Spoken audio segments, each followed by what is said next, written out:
Okay, guys, we are live. So, for those listening at home, welcome to the Live from the Sword Coast podcast. My name is Kevin Madison, and I will be your friendly dungeon master this evening. Tonight, we are continuing on. We're playing on a Tuesday instead of a Wednesday because we are because of someone's got plans on Wednesday, so we didn't want to miss a session. So we're coming at you one day early. Tonight, we are continuing on our ongoing campaign, playing Paizo's very cool first edition Pathfinder role-playing game, playing through the very first epic adventure path that they published, Rise of the Runelords. And with me on this epic journey are two of my stalwart companions. I'll go in the order that you guys logged in. First up, Jeffrey. Hey everybody, I'm Jeff, and I'm playing Ubungus Leaf Hand. He is a halfling rogue archer, and he's played by Andrew Garfield. Nice. And Steve-O. And I am playing Elira, the half-elf wizard.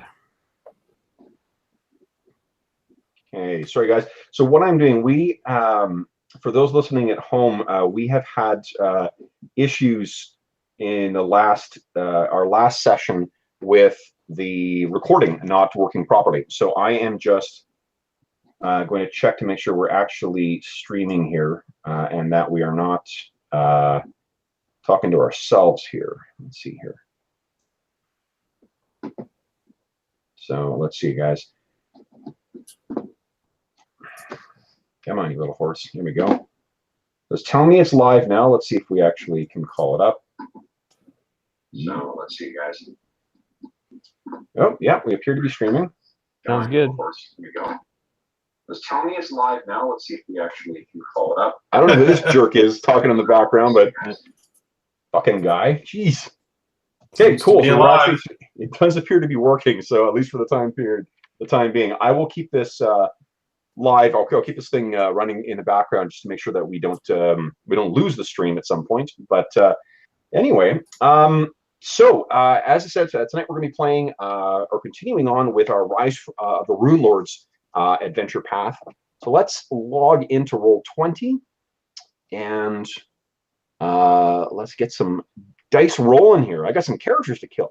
I mean, I have some players to entertain. Mm-hmm. Jokes never get old to me. So. Oh gosh. So one thing while we're logging on, I'll mention that I think we talked about this briefly a couple weeks ago, but Roll20 has started supplying proprietary adventure paths. Like they've got preloaded adventure paths available for you to pick up and run. One for well, let me rephrase that. The current one that is being published, the War for the Crown, they're releasing those as online modules as well as what do you call it?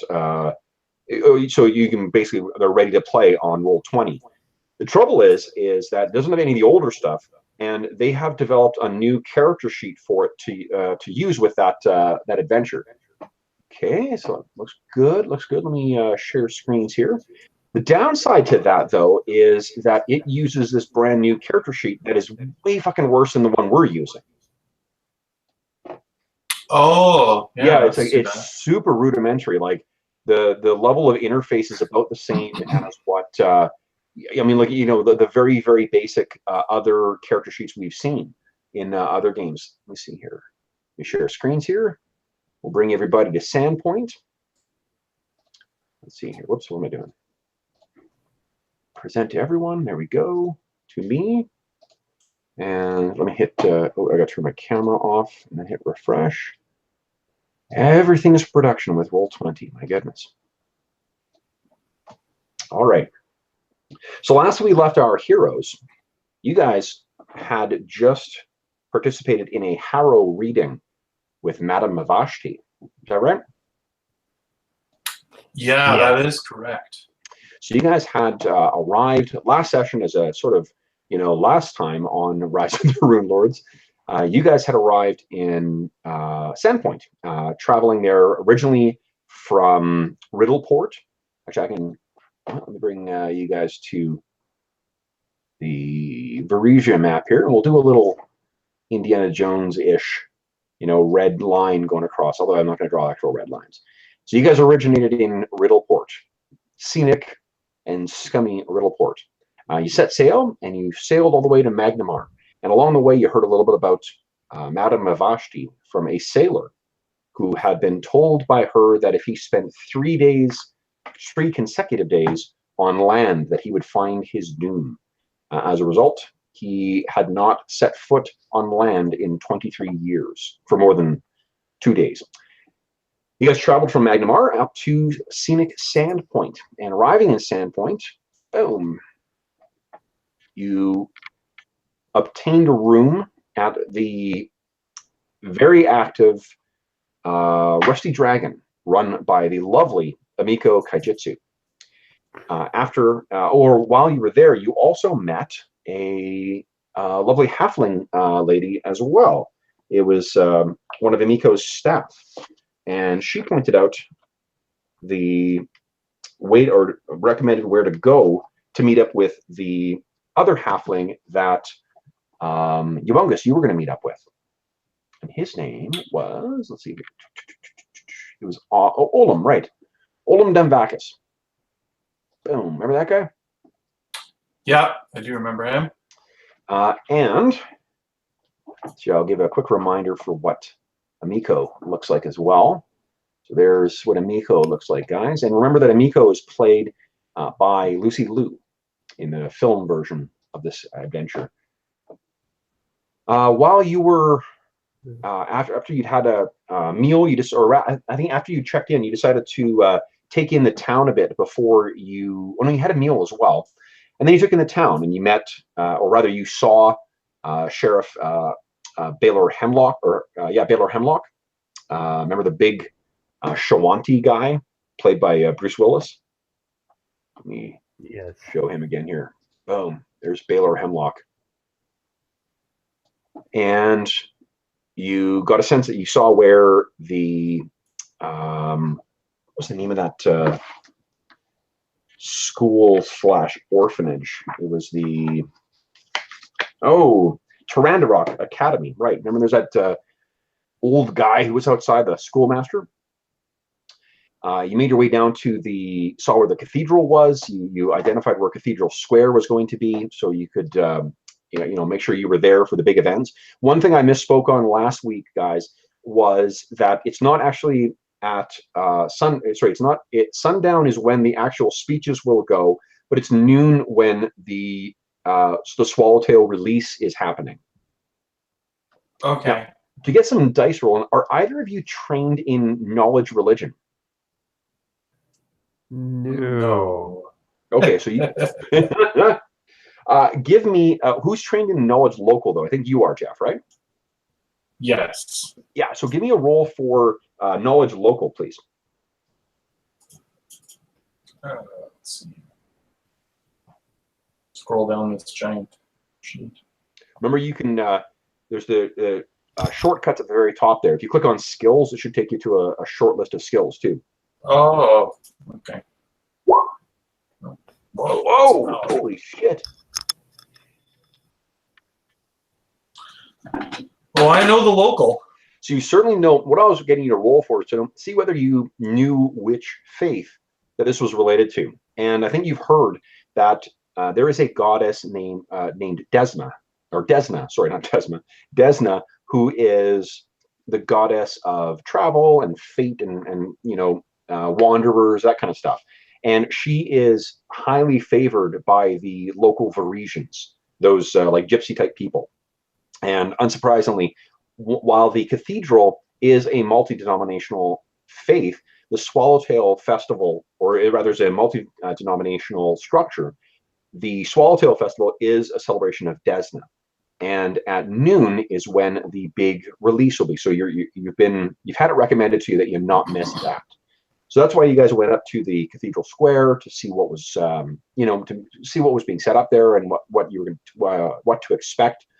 Other major landmarks that you saw were the Performance Hall right here at 23, the Kaijitsu Glassworks. Now you've heard about the Glassworks again because They're famous all across not only Varesia, but down into Cheliax as well, too. This massive, sprawling ancient empire to the south of Varesia.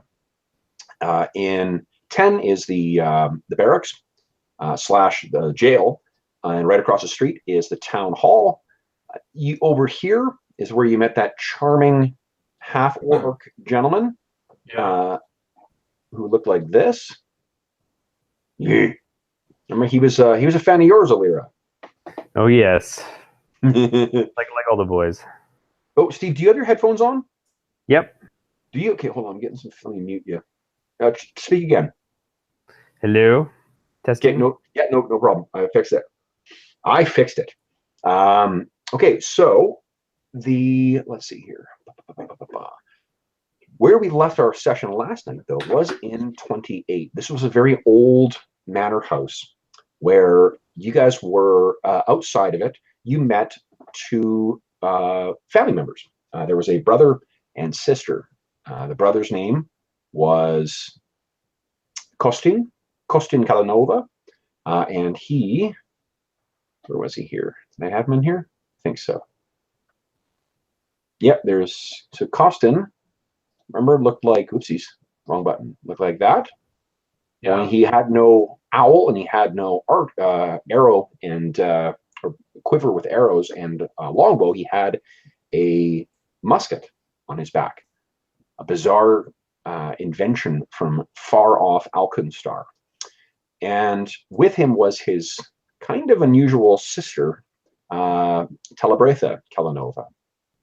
And Kostin was played by Diego Luna, and Telebretha is played by Ali Sheedy from Breakfast Club era. And you also knew that, or you met Kostin's erstwhile companion, Annabelle, the chimp, who had returned your stolen purse to you, Alira, after those kids took it, or at least after Kostin told you that those kids took it.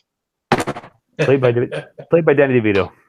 Yes, Annabelle is a motion capture performance by Danny DeVito. So what you do next? Oh, you know what? I gotta shoot, before I forget, guys, I'm gonna send an invite. Brent said he might be able to make it tonight, and I do not want to leave him out before I forget. Brent, here we go. There we go. So if he can make it, he can get into the call now. So what had happened in the last session, or what do you guys remember from the Harrow reading? The Madam, what's her face? Hold on. Mvashti. She got up and ran away in terror at the sight of my cards. Mm-hmm. And do you remember what card it was that she revealed that caused her to flee? And what was it? Here is a reminder of what. Oopsies, wrong button. What did I do here? This is what the. Oh, you know why? I'm on the wrong. Sorry, guys. I'm on the. I keep clicking on the wrong screen, and why am I not getting this to respond? It's like, what is it the IT guys say? Problem between keyboard and chair. Yeah. There we go. That is what Madam Mvashti looks like. So yeah. She had made her reading, and then she basically fled the room in terror. And do you remember what Telebretha held up to you? I can't quite remember. A single card that was the figure of the mage. Oh, right. Mm-hmm. So we're still in that scene, and Telebretha is sort of, giggling or sort of smirking and just watching your reaction to this. What do you guys do? Bungus will ask her, why would she run from the mage? And she looks down at the Harrow deck. Just, you ask another question, that will be another reading. She sits down and collects the cards up and begins shuffling them. And then she pushes forward this little brass cup. and sort of looks up at you through her tousled hair as she's shuffling the cards. And she's shuffling it in this like very, you know, with a great deal of flourish, like what a magician, not like a spellcaster. I mean, like a performer magician would do. Right. And so it's sort of like she's, you know, cutting them across her hands and whatnot. And she says, she sort of waits for you to looks down at the cup, and if you guys take a moment to look, you can see that there are some coins in the cup. What kind of coins? Yeah, do I have any customary knowledge of what to pay her here? It is probably, you know, if you I think in the cup, you know, stealing from the tradition of the piano singer who puts a 50 of their own in the tip jar to get things going, she has thrown a few, or there appears to be at least a few gold coins in there. And maybe 2, yeah, so like purchasing power of gold, I think, is about $10. Like if you want to compare like modern day pricing. Yeah, you know what? Honestly, I'll flip her a gold coin. Okay. Excuse me, my goodness. Celebrate the sneezes. So you toss that in there, just take that off your character sheet, and she begins to she begins to shuffle the coins, or shuffle the deck. She says, I can give you an answer. I'm just going to look up one spell, guys, because there's a neat thing, just as a mechanics thing, there's a neat ability that she has, which is once a week for an individual, she can do a harrow card reading, and you will get the effect of the augury spell. Actually, both of you guys have copies of the core rulebook. I'm looking at augury on 245 if you want to look it up. But basically what you're able to do is you're able to ask a question. And the question, so your chance of getting an accurate answer or a meaningful reply is based on effectively the spell, the caster level of the person doing the reading. And the results you will get is either wheel, if it'll give you a good option, it'll tell you whether it's a good option, or sorry, a good result, a bad result, a possibility for both, or bits, not possibility, but there are both good and bad that come from it, or nothing for things that don't have a good or bad result. Now, normally, augury can only see into the future for about half an hour. But for this reading, because of Madam Mvashti's power, Telebratha will be able to go 1 day into the future. Perfect. So she's shuffling the deck, and she places the cards down in this elaborate kind of order for you, but doesn't turn anything over. And she says, ask your question, and the deck will answer. And Ubungus looks at her very seriously, and he says, will we have a good day at the festival tomorrow? And she begins turning over. Well, actually, hold on. Let me make a roll for her.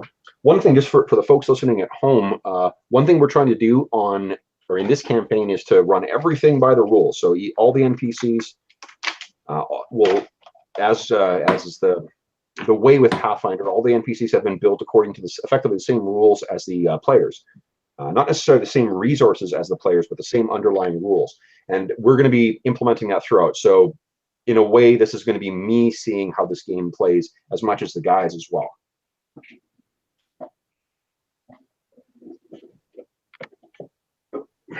Sorry, guys. Let's get my dice tray so I don't have not chasing dice down the, not the street. I guess I'm not that far. I'm not gonna fucking throw them down the hall. Okay, so let's see here. Let's see. Your question was again, Jeff. What was Ubungus's question? Oh, will we have a good day at the festival tomorrow? Roll the bones. So she looks, begins turning over the cards. you know, and I really wish, so I have ordered a set of harrow cards from Paizo, and they should be here any day now, because my next package is going to have them, but I don't have them yet. But if I did have them, I would be doing the actual, you know, holding up the cards for you guys next time. But what she turns over is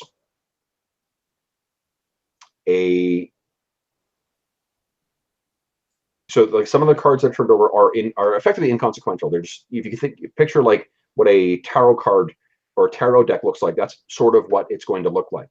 But the ones that really catch your eye is she turns over a knight.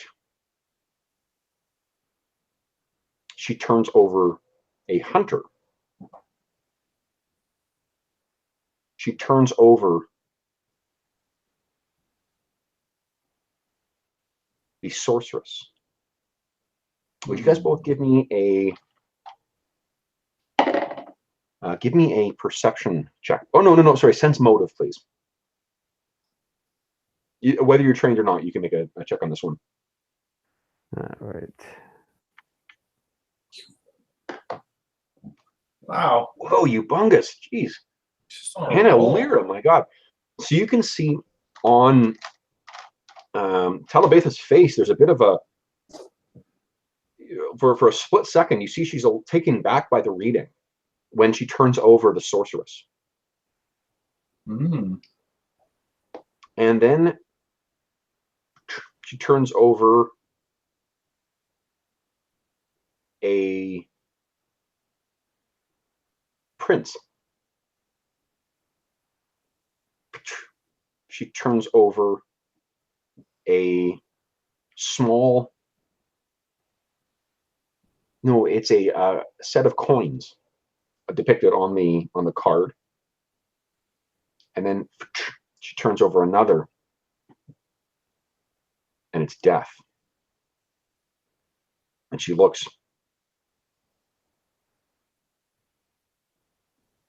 Yes. And no. Well, I don't like the look of that card. And she shuffles them over. At the death card. And she says, the cards do not tell me, or so the harrow does not tell me that this is only ill. There is fortune to be had, and she's still shuffling away, friends to be met. And then she does the same elaborate sort of, you know, structure for setting the cards out, and turns to you, Alira. What is your question?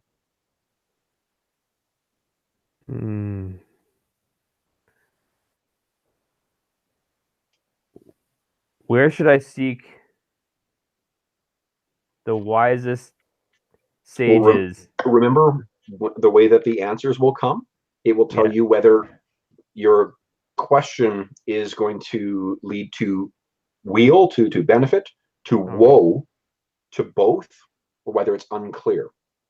So those are the only answers that the harrow deck can give you.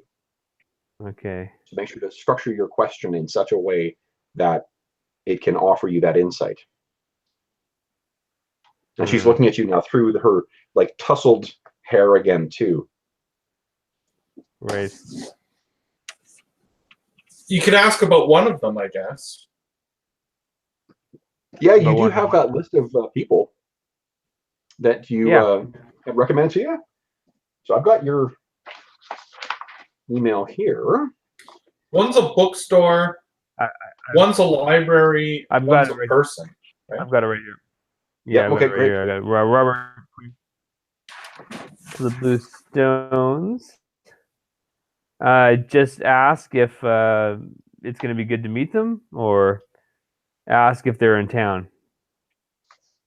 Well, what do you think? Ask if you will find good knowledge while here in Sandpoint or something. The more specific, the more useful the answer is likely to be. Right. That's not a rule thing. I'm just thinking this is strictly like from a questioning perspective, from an interrogatory perspective, I think that the more specific your question is, the more likely the answer will be useful for you. All right. Humongous offers. He says you could ask if you'll find the knowledge you seek while we're here. Right. Well, I was going to ask, will there be any? Will I be pleased to? Will there be any books that make me pleased to find them at the Curious Goblin?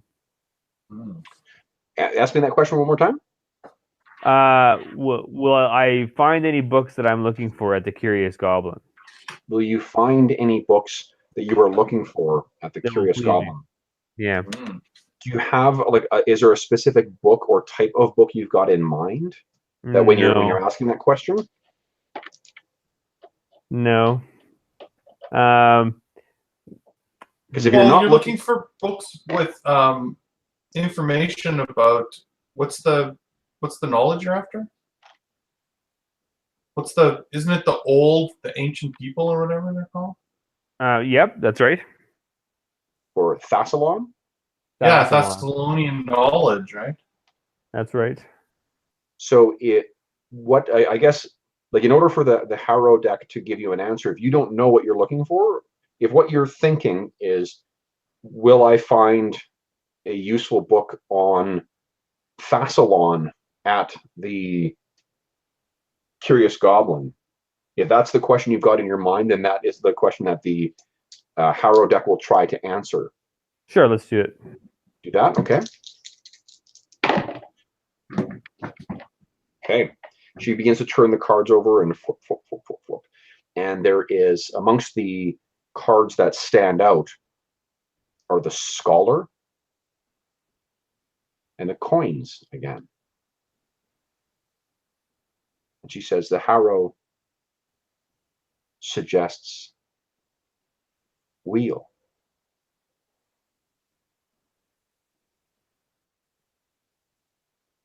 Wheel? Wheel, not woe. Gotcha. Well, that's good news, at least. I'll know to keep looking until I find something good. So she brings up the deck,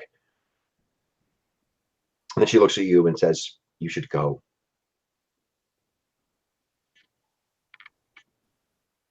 Well, thank you very much for your reading and your time. She nods. And with that, you see Costin comes back into the room, and he says, "I am sorry.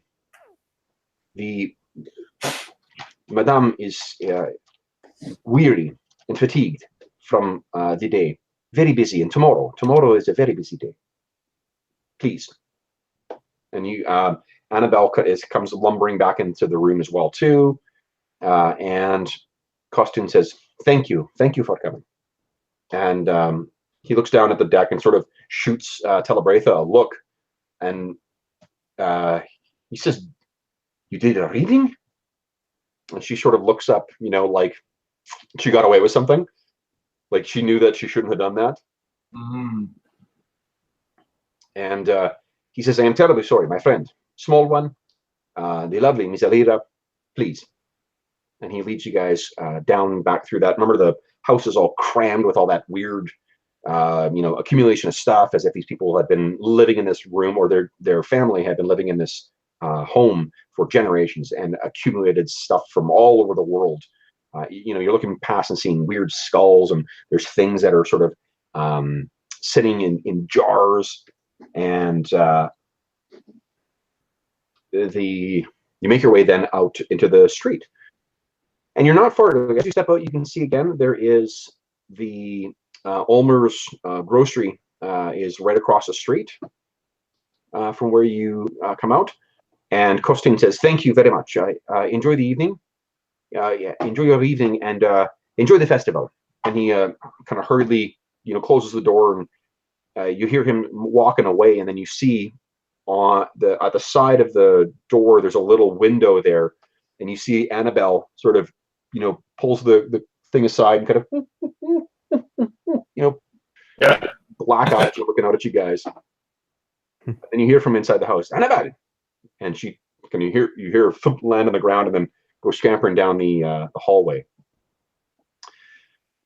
So what do you guys do? I mean, it's probably just after sunset at this point, or because it was quite far into dusk when you first went in here.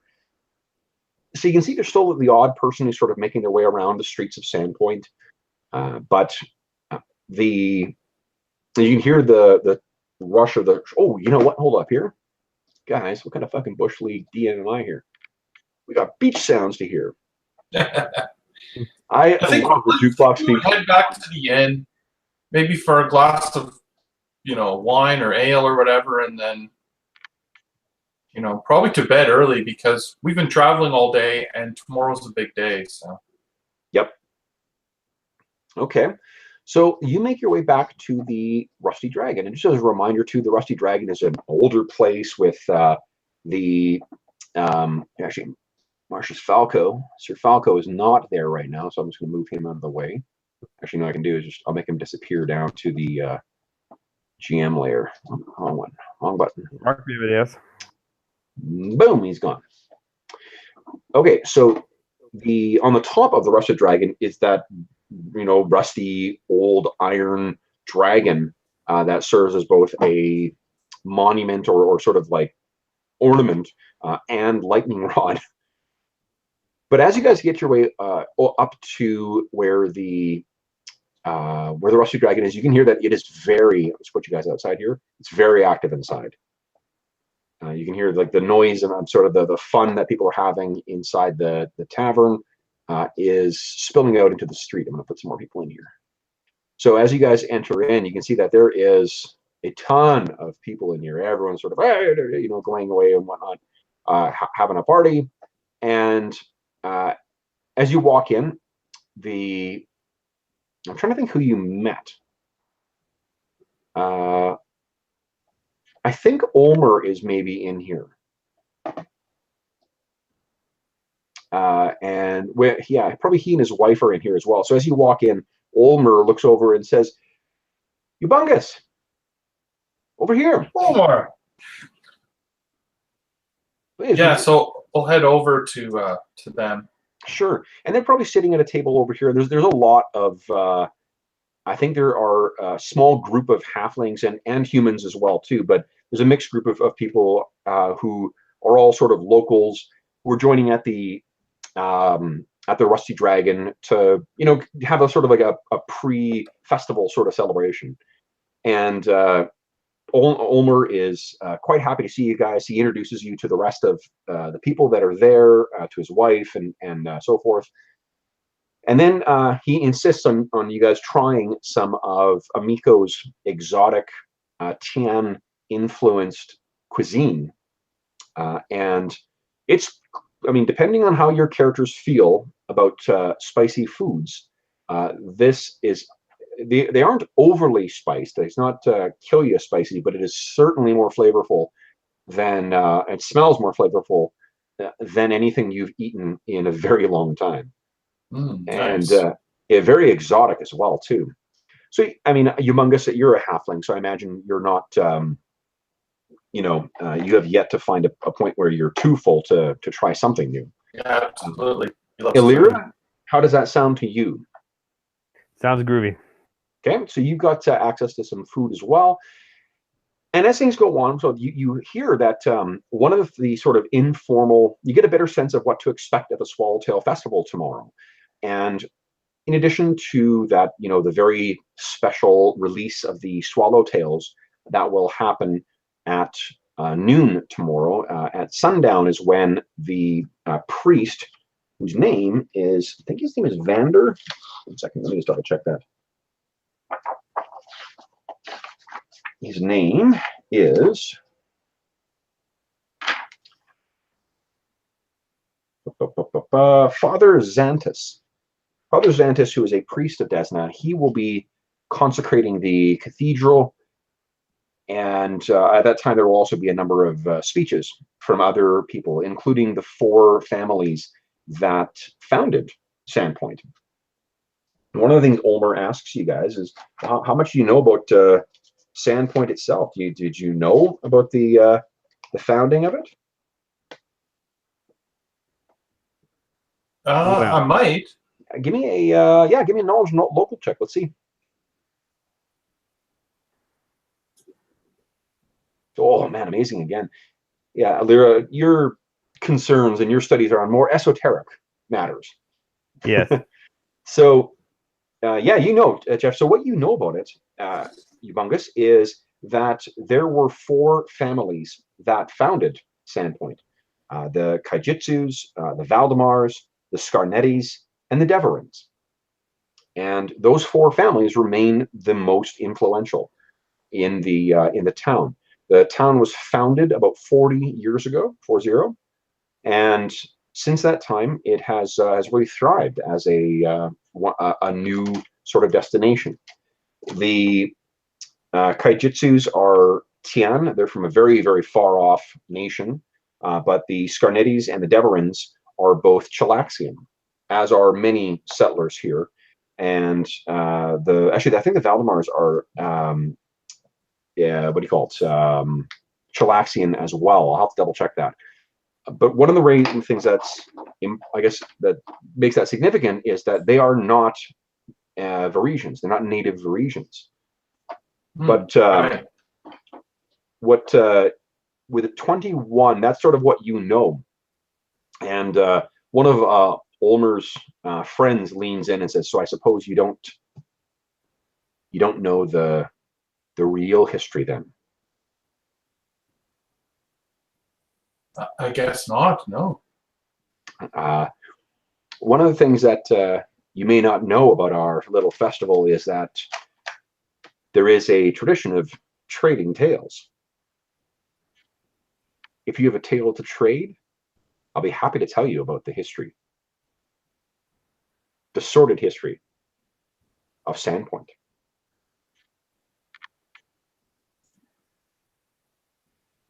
Oh, well, I always have a tale to trade. And Humongous says, "Well then, come on, you up first." And he says to his friend, and his friend says, "All right."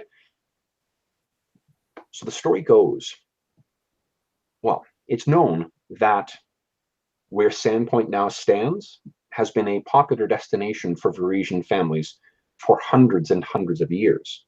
This was a navigable cove, proved to be an easy and popular destination for the Varisian families. And when the 4 families set out from Magnamar, fresh with their charter to found their new town, they arrived to find the Varisians not willing to give up the land that they had occupied, and that their grandfathers had occupied, and that their grandfathers' grandfathers had occupied.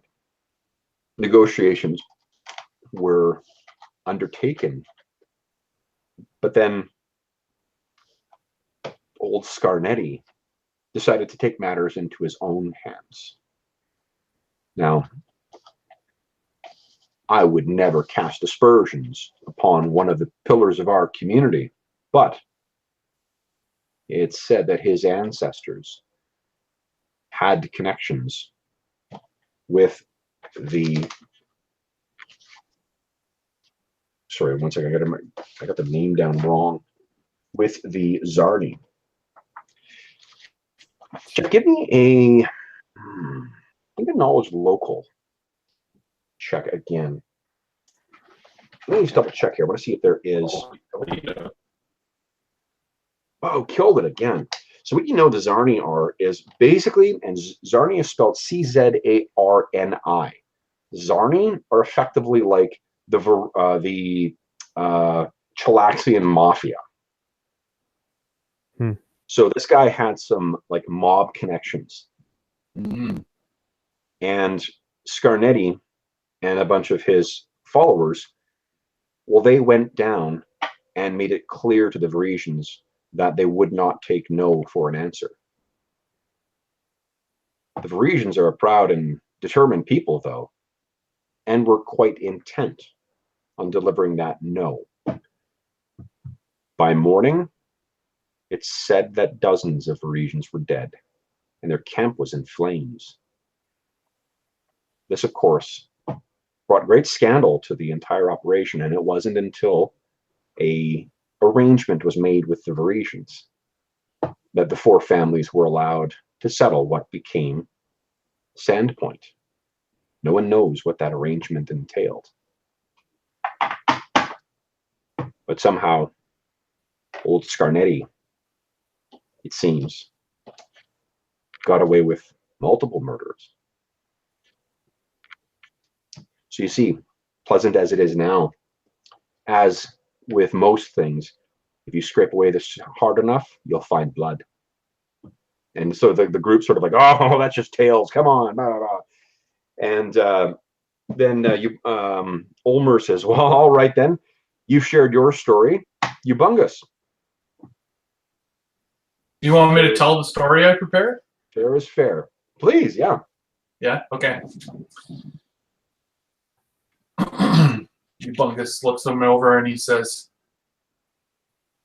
well, they say that when a giant horde attacks, it sounds like thunder, and that if you hear that thunder, you're a goner. What they don't tell you is how terrifying that sound truly is, and that that sound won't be the last thing you hear. No, the last thing you will hear is the giants counting like school children. Well, that's one. I got one. Two. 2 and 3. First one. No, make that 2.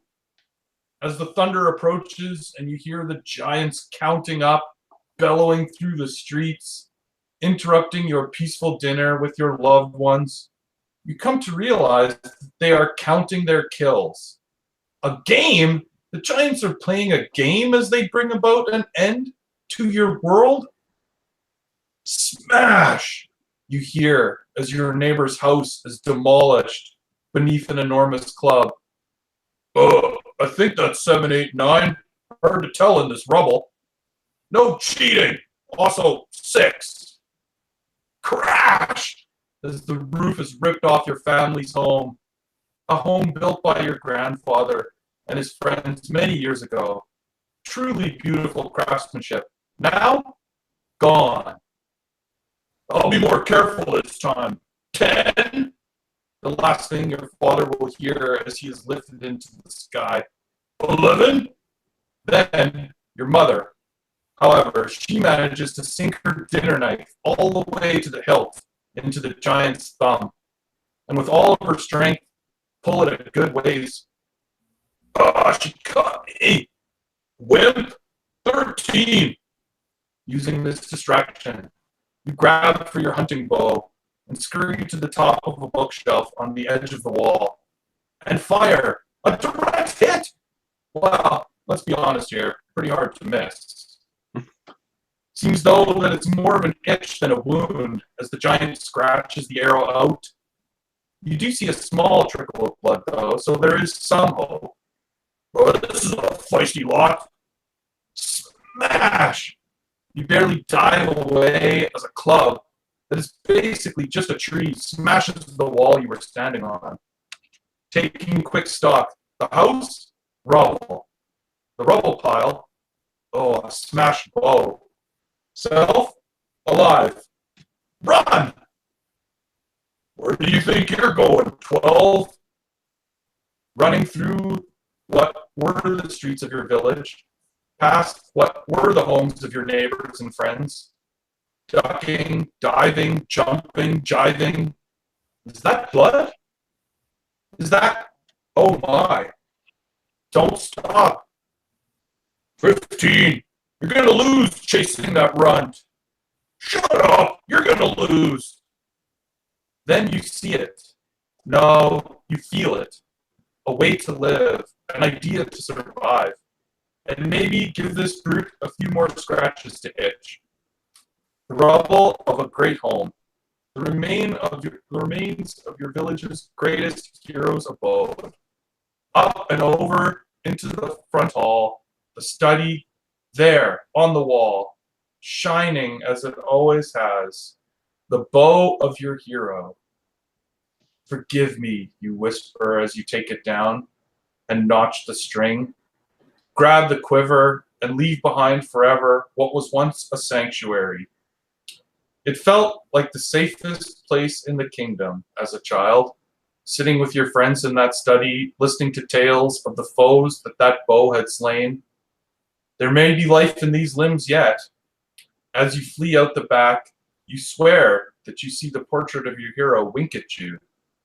Must have been a rip, or falling dust. Or did it really? There you are! What's that shiny toy you got there?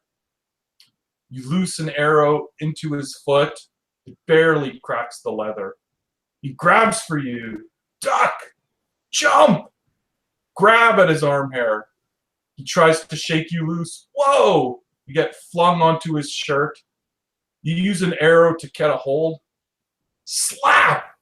He hits himself in the chest, trying to swat you like a fly.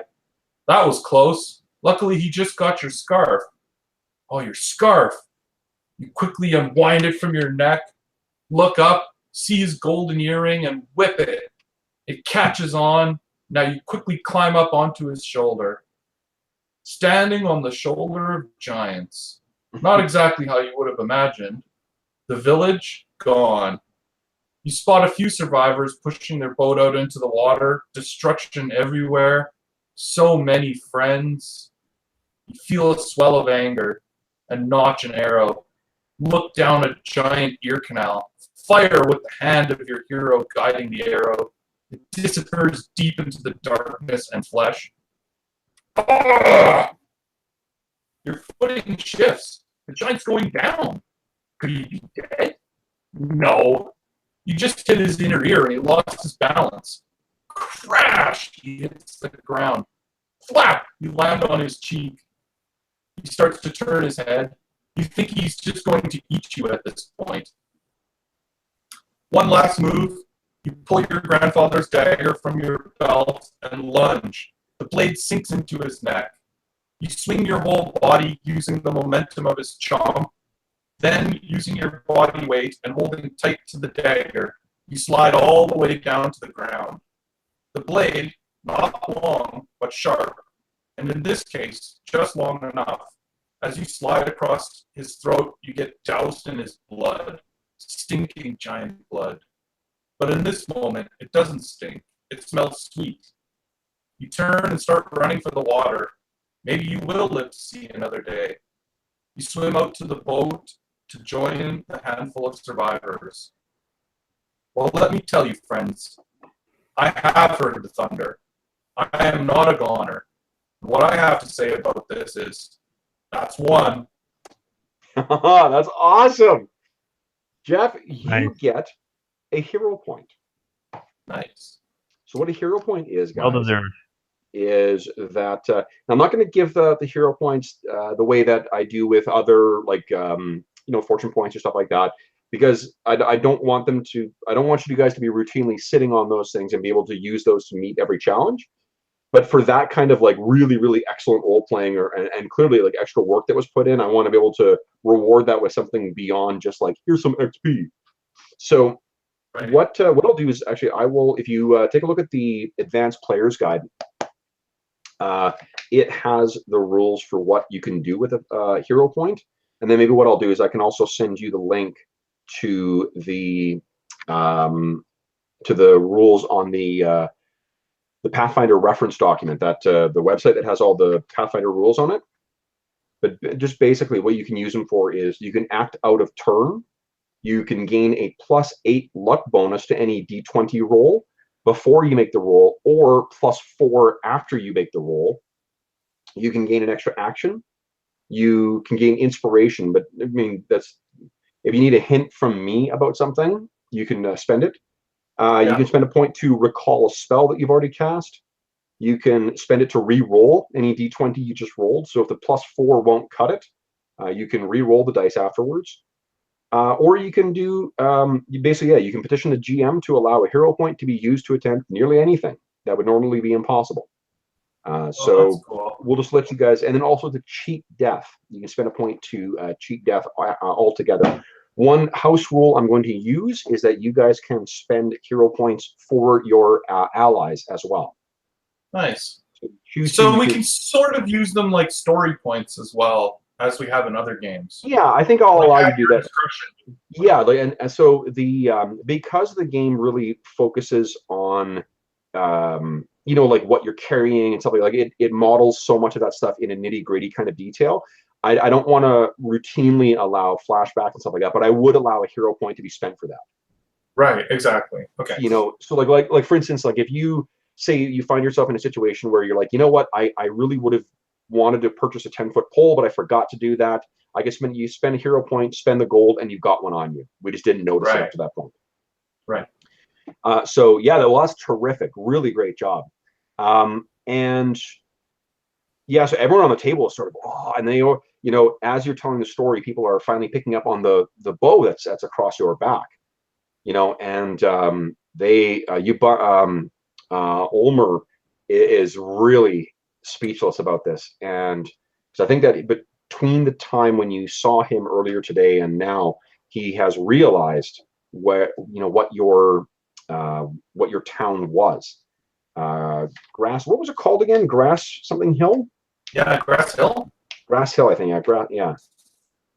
I really should have written. I wrote down the name of the lady, but I didn't write my village. Okay, yeah, no problem. I have. Grass Hill. No, that sounds right. What did I do? You know, where are my notes from last time? So I did email you guys that copy of that story so you can have it. Yeah, that's great. Yeah, please do. And what I'll do is that maybe I'll post that to the blog too, so that, and I'll link it in the description of the video, if you don't mind, Jeff. Yeah, no problem. Okay, cool. So the rest of the evening after that, you know, you sounds like you were ending that on a sort of a, you know, positive note, so everyone sort of toasts with you and hey, you know. Right. Even though it's a sad story. Yeah. But yeah, the rest of the evening is really quite a lovely time. You know, you're feeling very welcomed to the town, and you can see why Amiko's place, why the Rusty Dragon is such a popular destination. So you get to bed a little later than what you had hoped, but you know that it is time definitely well spent. So you get to hear that for the next day, what you can expect in the morning is lots and lots of games. Now, there's no prizes per se for these exercises, but there are things like sack races and games of hide and seek and weightlifting challenges and balance beam contests and an organized tug of war with some of the luminaries from the town, and a cooking competition. Do your characters think you want to participate in any of those things, or you're just going to watch them, or what? Yeah, I mean, unless there is a storytelling actual contest, I don't think that Humongous would do any cooking things or anything like that. Okay. Well, the cooking is actually something that Ulmer tells you that it's actually sort of a formal thing amongst the different proprietors of the town. Cool. So Amiko will be there, as will. Hold on a second here. So Miko is going to be there, representing the Rusty Dragon, as is someone. There's the Hagfish, that pub that you were told to avoid the Nora challenge. The Hagfish will present something as well too, as will the White Deer, that big Shawanti guy, or the other tavern in town. His name is Garridan Viscalia. No, Viscali. Garridan Viscali is the proprietor, the big Shawanti dude who looked like he, you know, could be the spitting image or the brother of Sheriff Baylor. He offers some food as well too. So we'll see what everyone does. Although Ulmer leans in and says, although to be honest, I'm not sure why the other two try. Miko wins it every year handily. And then he pops another one of her curried shrimp into his mouth. With good reason. So unless you guys have something else you want to do, the evening passes, the next day comes, and we'll cut to the Swallowtail Festival. Is there anything, like from what I described, is there any of those things that you see your characters doing during the day, or are you just going to kind of just take in the festival?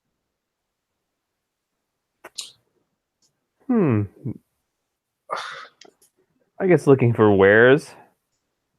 There's probably lots of there's lots of stuff. Is there anything in particular you're looking for?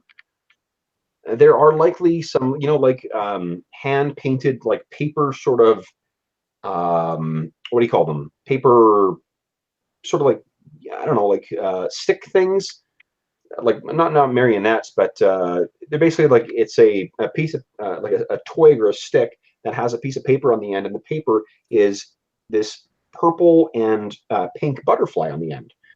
And you see that this is actually a fairly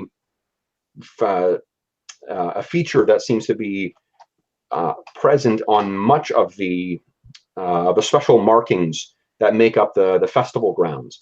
And I think you guys are probably familiar enough to be able to at least recognize the holy symbol of Desna, because that is her holy symbol. Oh, I should have actually saved a copy. I've got a, one second, I'll grab Faiths of the Inner Sea. There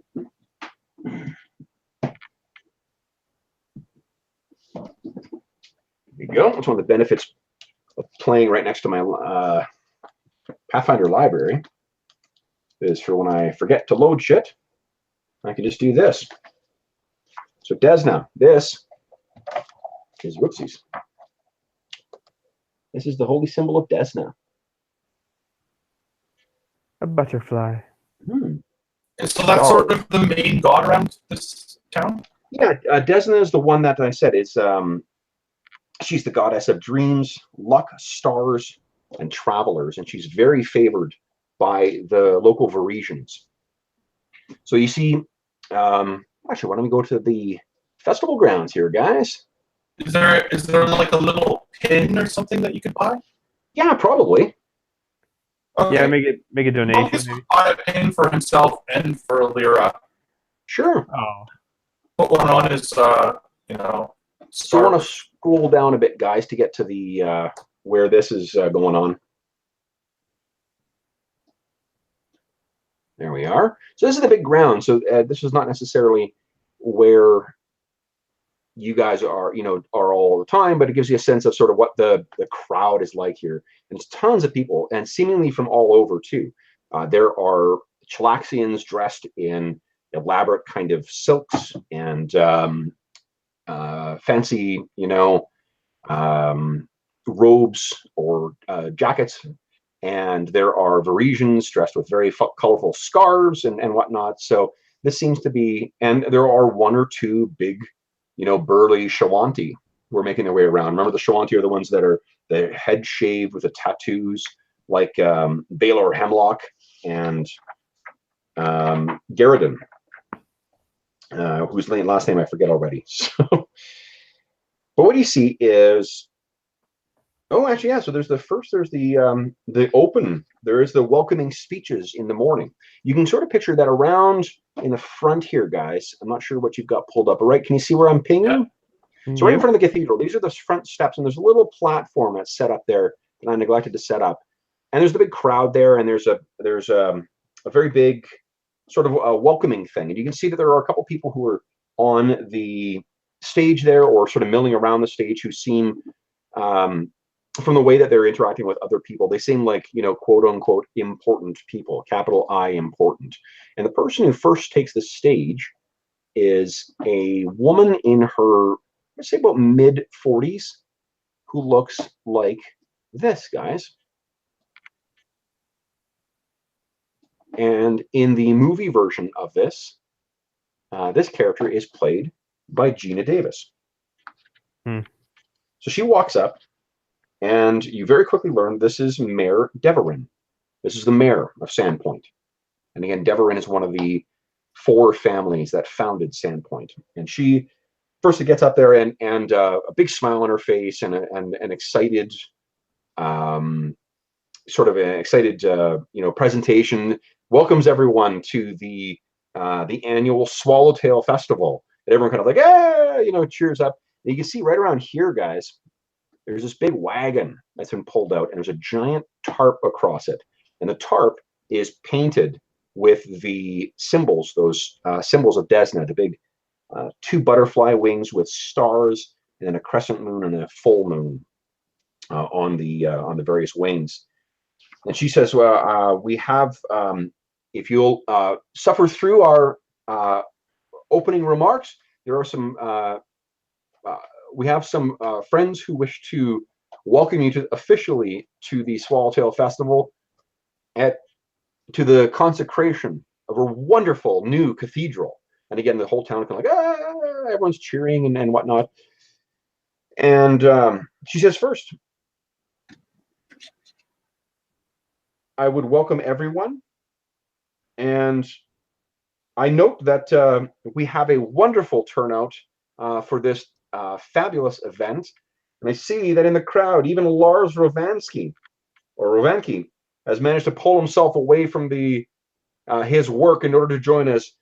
Master Rovansky, I welcome you. And the crowd is sort of like laughing at this. It's some kind of in-joke that goes on. But you can see there's this sort of gruff-looking guy who's got his arm crossed, who's sort of like, like doesn't like the attention, doesn't want the attention, but everyone sort of seems happy his family at least seems happy that he is there as well. He says, first, so a word from our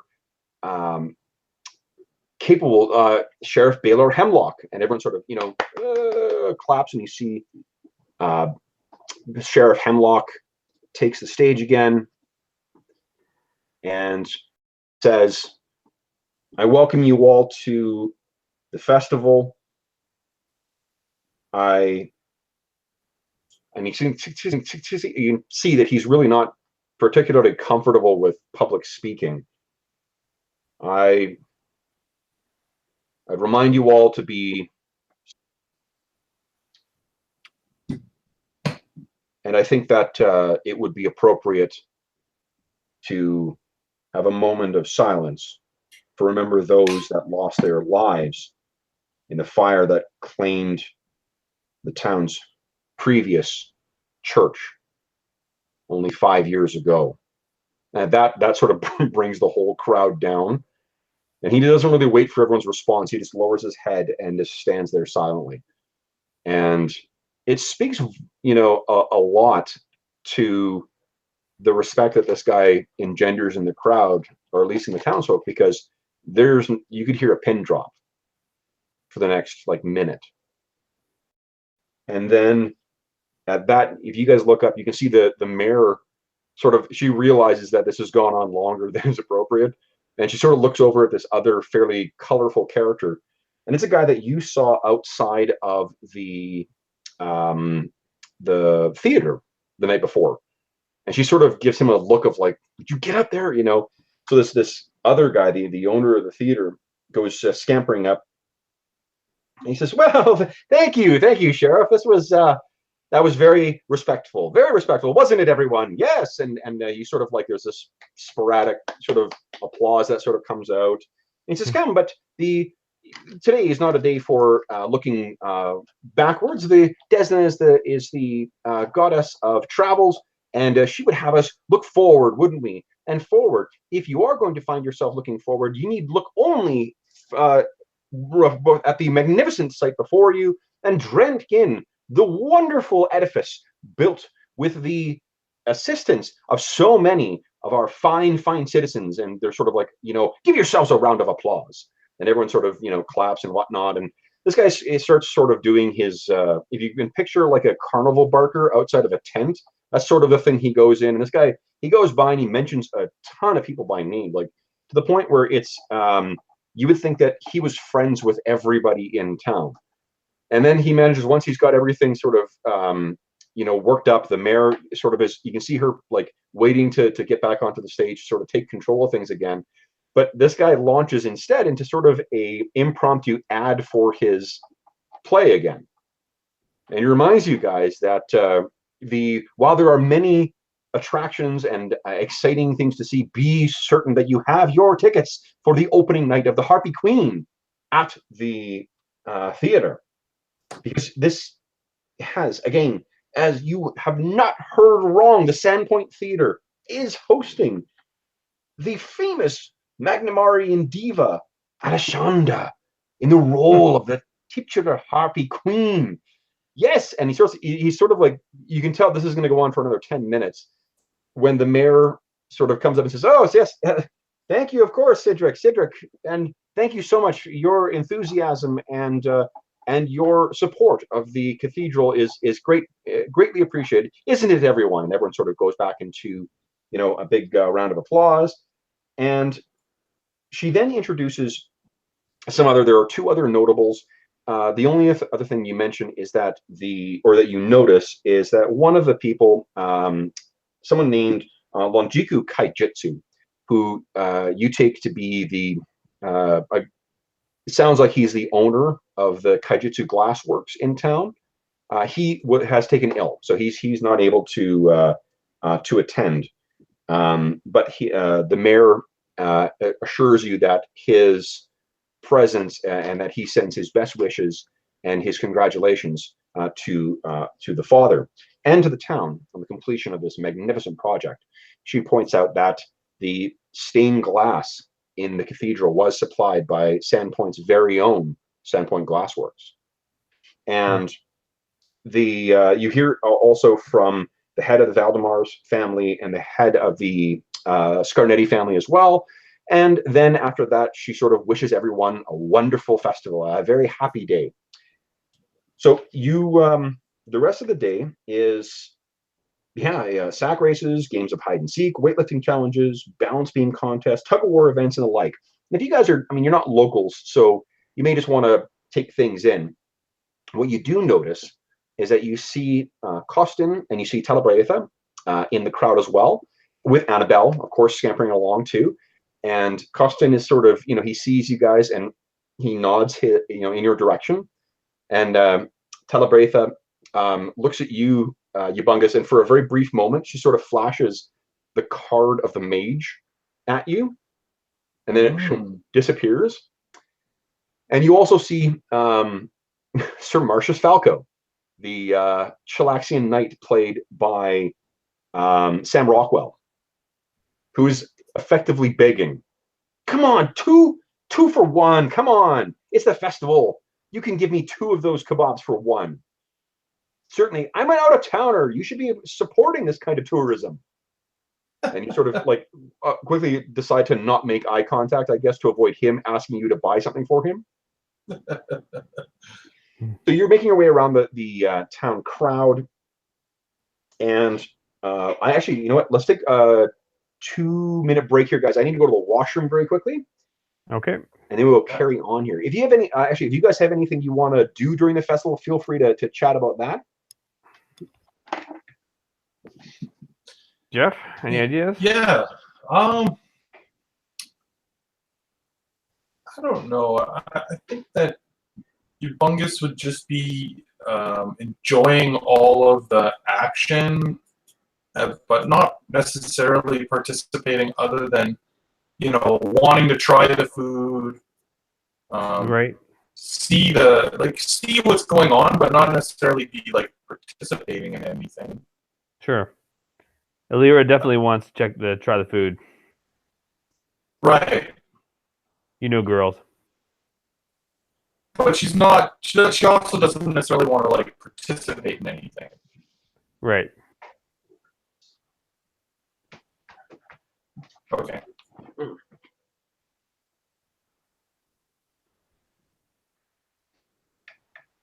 Okay.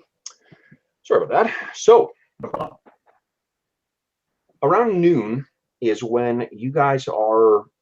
You can see that everyone is sort of collecting back together in here for the release, the Swallowtail release.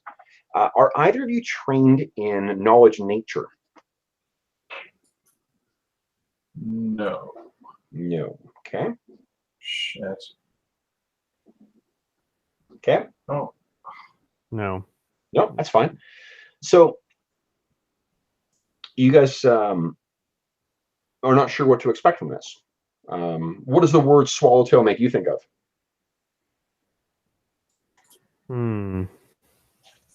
A bird in flight. Yeah, basically, that's what I imagined too. Okay. So what happens is There's that big wagon that was on the side there gets wheeled right in front of the cathedral. And Father Xantus, and I'm not sure if I actually loaded a photo of him. Let me just take a peek here. I did. Look at that. This is what Father Xantus looks like, guys.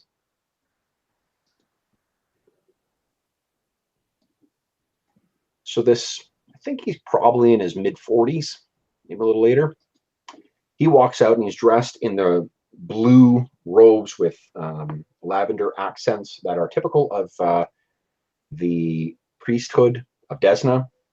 He walks out, and two acolytes are sort of responsible for wheeling this thing into place. And he says that he recounts a story of Desna and how aeons ago Desna fell to earth. After from where she fell, she was grievously wounded and in need of assistance, but unable to help herself. And it was then that a young blind child found her and nursed the fallen goddess back to health. And she was able to return to the heavens, both figuratively and literally. But before she left, she bestowed a gift on this blind child. And that gift was to live forever as a beautiful swallowtail butterfly. And today, we celebrate that gift and the benevolence of Desna. And he gestures, and the acolytes pull back this big tarp, and you can see it's designed to sort of fall away. And from within the wagon, there's just this, sort of like almost like releasing of doves, but the wagon contains thousands of these butterflies that look exactly like the symbol of Desna. And the sky is just full of these things, but it's not like a swarm of disgusting insects, because the wings of these things are almost as sheer as the finest silk, and light passes through them. So it seems almost like jewels drifting through the sky.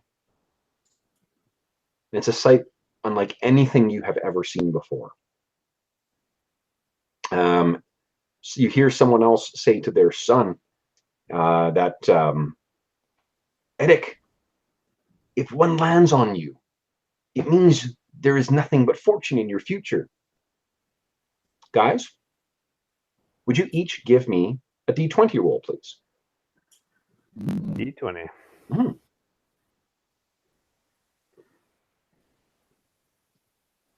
Big money. Okay, unfortunately, does not. Well, yeah, I think it actually is. No, it's not. It's not. Sorry, I was trying to calculate the percentages. So unfortunately, if you guys decide to try and see if one of these things will land on you, they don't. I mean, you would think that with a number of them that are flying around, it'd be the easiest thing, but the crowd sort of is scattering now, and kids are trying to chase after these things to catch them and whatnot, and it's really quite quite remarkable.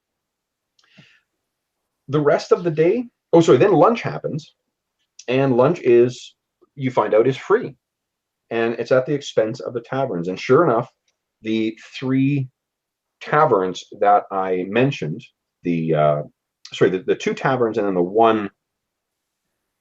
the two inns and the one tavern, all offer the cuisine, and there's a contest. Am I to think that you guys are going to sample? I know Ubungus is probably going to do this, but Illyria, do you sample all of the available food to see what's available, or are you? Of course she does. Of course she does. Terrific. So what you get is the hagfish, the proprietor of the hagfish is an old guy named, one second here. I'm going to bring some sticky tabs home with me for next time so I can mark this thing up. His name is, where are you? Hagfish.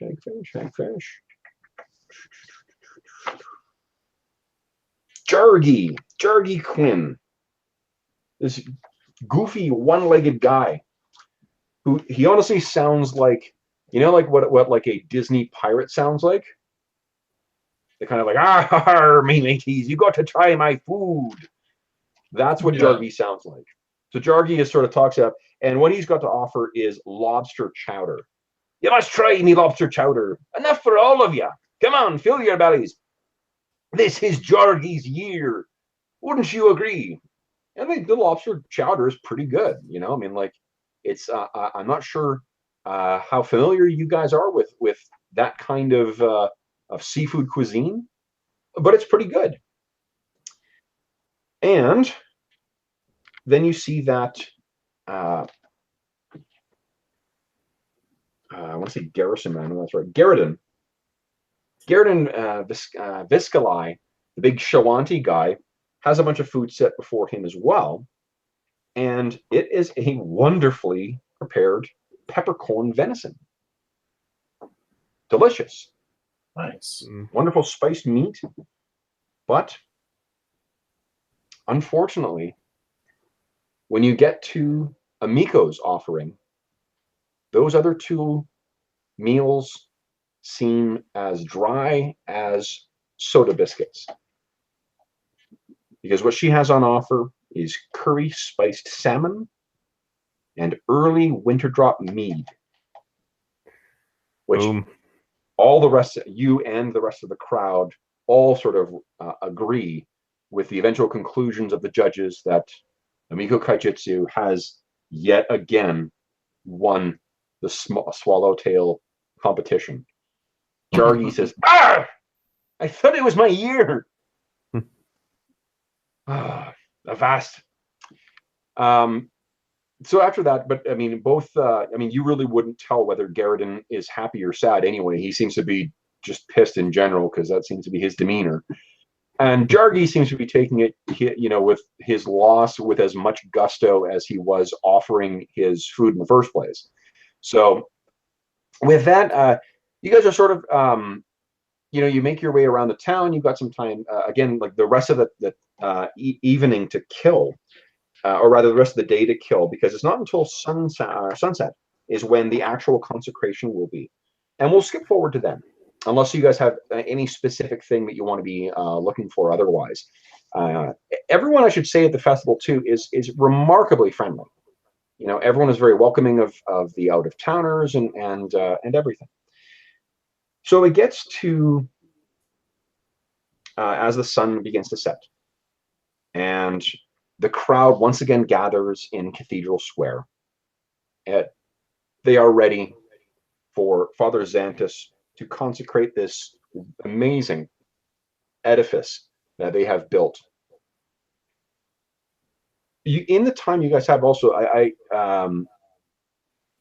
you might want to, I'm not sure if it interests you or not, but it sounds like there's probably a story behind that other one burning down, the old church burning down, but that's something to explore at a later time. So Father Xanthus takes the center podium, and then there's a sharp retort, like distant thunder that slices through the excited crowd as the sun's setting rays paint the western sky. And that's a thunderstone, this alchemical device that when you throw it against a hard surface, it explodes like a flash or a bang grenade. A stray dog that has crawled under a nearby wagon to sleep kind of jerks up. This mangy old, brown, shaggy looking thing. This dog looks around, looks up at you guys. Not too high up to look at you, Bungus. This could be a riding dog for you. Kind of looks at you like as if to ask, his milky kind of eyes to ask, like, what the fuck's going on?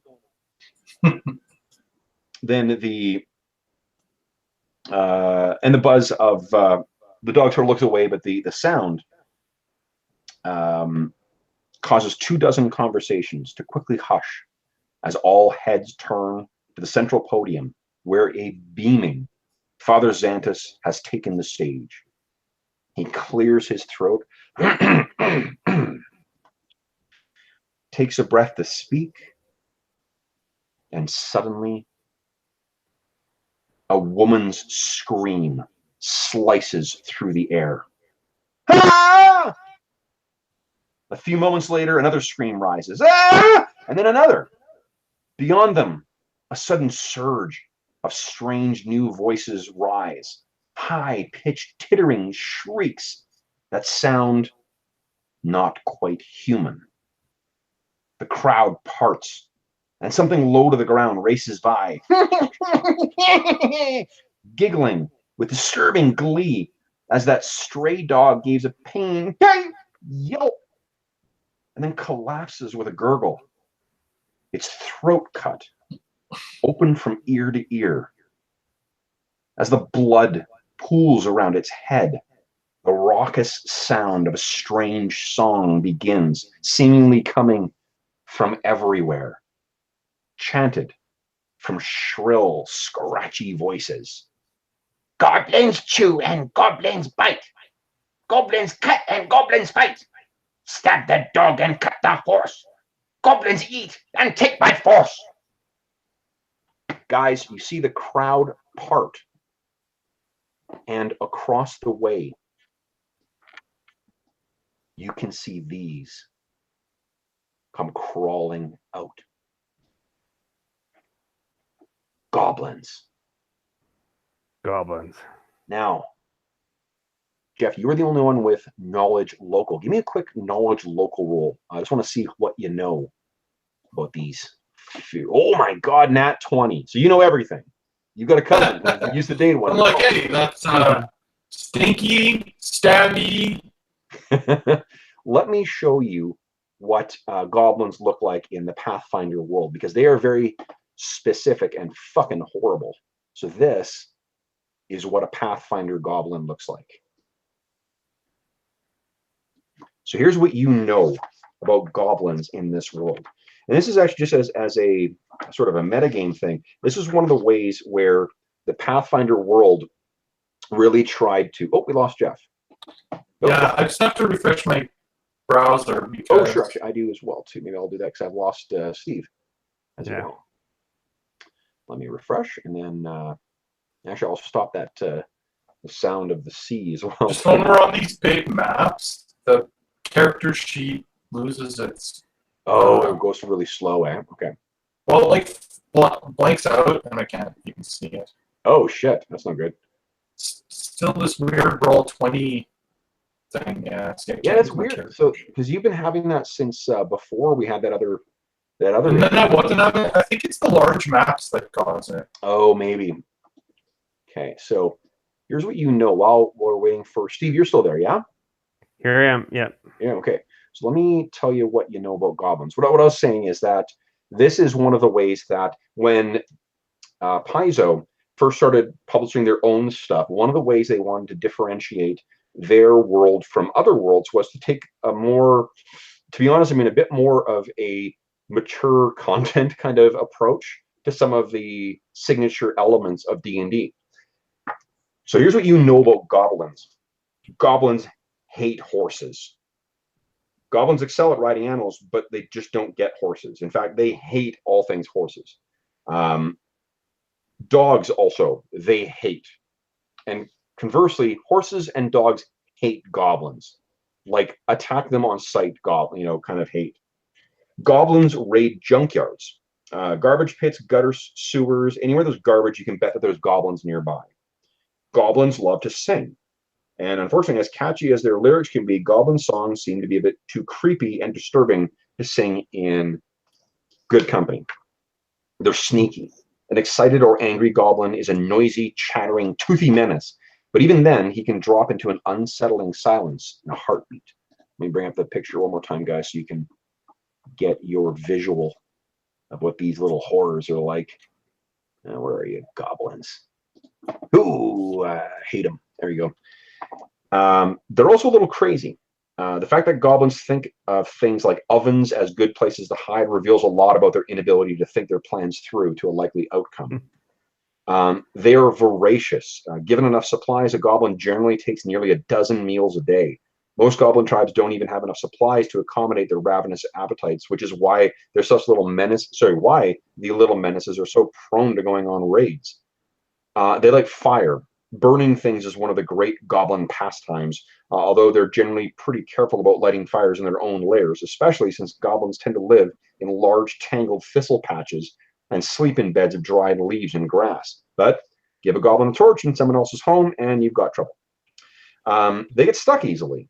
Goblins have wiry frames, but they've also got, as you can see, really wide heads. They live in cramped warrens, and sometimes it's a little too cramped. And finally, goblins believe that writing steals your soul. The walls of goblin lairs and the ruins of towns goblins have raided are littered with pictures of their exploits, but they never use writing, though. That's not lucky. Writing steals words out of your head, and you can't get them back, as far as a goblin is concerned.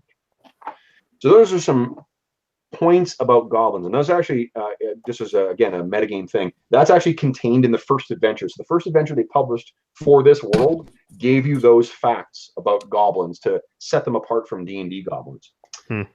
However, you have goblin menaces on the street. These things are crawling out, and they're still chanting along with that same disgusting goblin song. So what I need you guys to do is to wait for me to open up my character sheets here. I need you to click on your token, open your character sheet, and then please roll initiative. And I will do the same for your NPCs. Now, in future, guys, once we get further into this campaign, I am going to turn over, really, I mean, after a couple sessions, I'm going to turn over the NPCs to you guys to use in combat, so you can do that. But for now, I want just to get us comfortable with playing the game. And let me open up. Oh, sorry, hold on here, guys. I think. Oh, okay. I see you. Bungus is on the turn order. I rolled a natural 1 Natural 1 on the D20. Okay. I think good. Bungus is just enjoying the food. Okay. At first, he maybe even thought that these goblins were here as like entertainment. Steve, did you click on your token first? No. Hold on here. Okay, so just click on your token. Okay. And let me get. I'll get the characters initiatives here in it. And then do it again. Yes, please. Oh, God damn it. Mark me Amadeus. Okay. We are not rolling great for initiative here, guys. This is... Oh, shit, fuck. I just rolled the wrong. Damn it. Okay, Well, Steve rolled a 2 and I rolled a 1. Oh, God.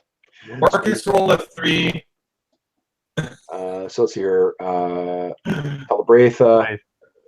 We have yet to roll a 5. Oh, there we go. And Costin. That's for rolling a 3. We haven't rolled above a 5. That's Okay, amazing. and let me see what the goblins got an 8. Where's my sheet here?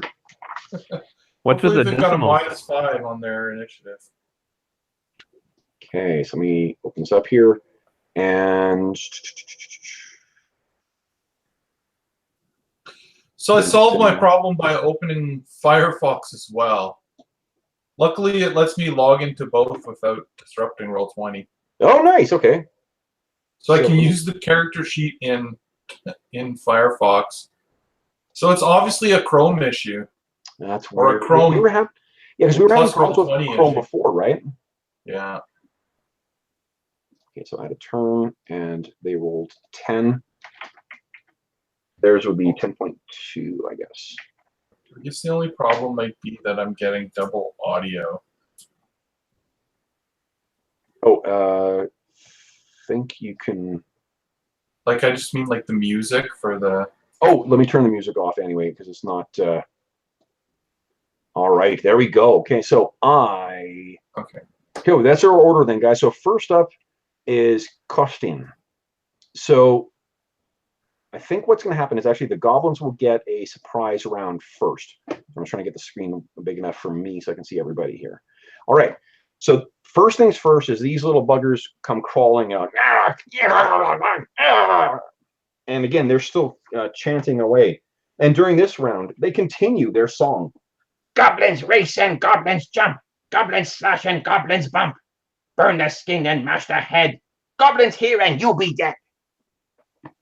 And at that, the goblins, let's see here, this one goes scampering over to this family, and they sort of scream and scatter, but the goblin just goes clattering up onto the bench that they were on. These townsfolk can get the fuck out of here. And he starts jamming their food. It's Amiko's curried salmon that he wants to eat. This one goes scampering over here with his buddy. And again, this family kind of screams and runs over here. So they spend their action, again, scampering up onto this table, and they're jamming food in their mouths. This one goes running over here to this. It's what's there is there's sort of like a brazier, kind of like a medieval version of a barbecue. There's a bunch of coals that are in there. And he kind of looks at this thing and puts his hands up against it as if he's going to push it over, not realizing how hot it is. And he spends the rest of his round sort of running around in this circle here, trying to nurse his, trying to find something to sort of jam his burned palms into. And this little fucker is chasing after a dog that's on a leash of this kid here, and these kids are screaming and running over this way. I'm just going to move the townsfolk out of the way here. Oh my god, no! So you guys get to play the hero and try and go in that direction. This woman and this man will run out of the way too. These guys will run out of the way. Oh my god, look out! Goblins! That's my townsfolk impression. You guys are wondering. I've had it sit in my back pocket for fucking years when we game together. Never used townsfolk.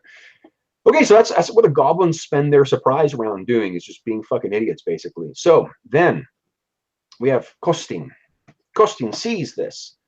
And he says something in Varisian. Neither of you guys speak Varisian, right? No. Okay. Where did I write my languages? Languages? I just don't know. Yeah, I don't think so. Common, halfling, elven, goblin. There, I wrote it down. Oh, I do speak goblin, though. You speak goblin, okay. So, well, these things are singing in common. They're actually screaming out their idiot song in common because they want you guys to understand. Right. So, Kostin will spend a move action to get his musket out, and he will try and tell Anaban, goblin, and he fucking tanks his. Actually, I can roll for him on the thing here. Kostin's going to make his. Actually, no, he doesn't, because he's already given him that trick. So normally what you need to do is with a trained animal, you need to make an animal handling roll to get him to do what you want him to do. But with a companion, they have certain tricks they automatically know, and you don't need to push them for it. So Annabelle, what is Annabelle's speed here? Let's see. So Annabelle is speed of 30. I think she'll go charging in. This goblin, it's 10, 20, 30. So yeah, she can move as a move action and charge in against this goblin and make one attack at +1. Let's see. You guys think Annabelle would bite or slam? I don't think she'd want to put that dirty little shit in her mouth, so she'd slam. No, so she goes racing up across the ground and then tries to smash it with one of her hands. Holy shit, nat 20. Nice. Oh my god. So here's the way criticals work in this, guys, is if you roll a number that is in your critical threat range, and we'll talk about what that is in a moment, is then what you do is you roll again, and that is to confirm the critical. And if you would have hit with that second attack, it counts as a critical strike. Then you get to roll your damage twice, or sometimes 3 times, or sometimes 4 times, depending on what kind of weapon you're using. And that works for both you guys and the enemies as well. So it's sort of a balancing thing. It takes a little bit of the unexpected, spike in damage that can come from crits. But what I see from Annabelle is, you guys can see her result, right? Or did it only display for me? Yeah, it says to GM on your thing. Oh, okay. Well, let me just. Where is it here? I can change this so that, or you know what? I'll do that afterwards. But I'll change it so that Annabelle's results will display on yours. The reason I wanted to bring it to your attention is because I rolled. So she rolled a critical hit, and then I rolled to confirm it, and she did hit. So she hit twice. Then she can grab him, but I think this little fucker's dead, actually, or he's down to 0 hit points, so he's incapacitated. So she goes racing up, and then hits this thing, and its big stupid head goes around, and he drops down unconscious. Now this gives me an opportunity to talk about what happens at 0 hit points. At 0 hit points, you are what is it called? 1 second here. Incapacitated. You were in, yeah, basically. Well, you're not dead, and I don't think you're actually dying. Pathfinder there's a difference between being at 0 hit points and being at negative hit points. When you're at 0, you are disabled. And then when you're at -1, you are dying. Now, the difference between those two is dying, you lose 1 hit point per round until someone stabilizes you. But disabled, you have become stable and you're conscious. You can take a single move action or a standard action each round, but not both. If you move at half, you move at half speed. Taking move action doesn't risk further injury, but performing any standard action deals 1 point of damage after the completion of the act. And you can bet that the goblin will absolutely do something. So he's going to be dying very shortly because he's fucking stupid.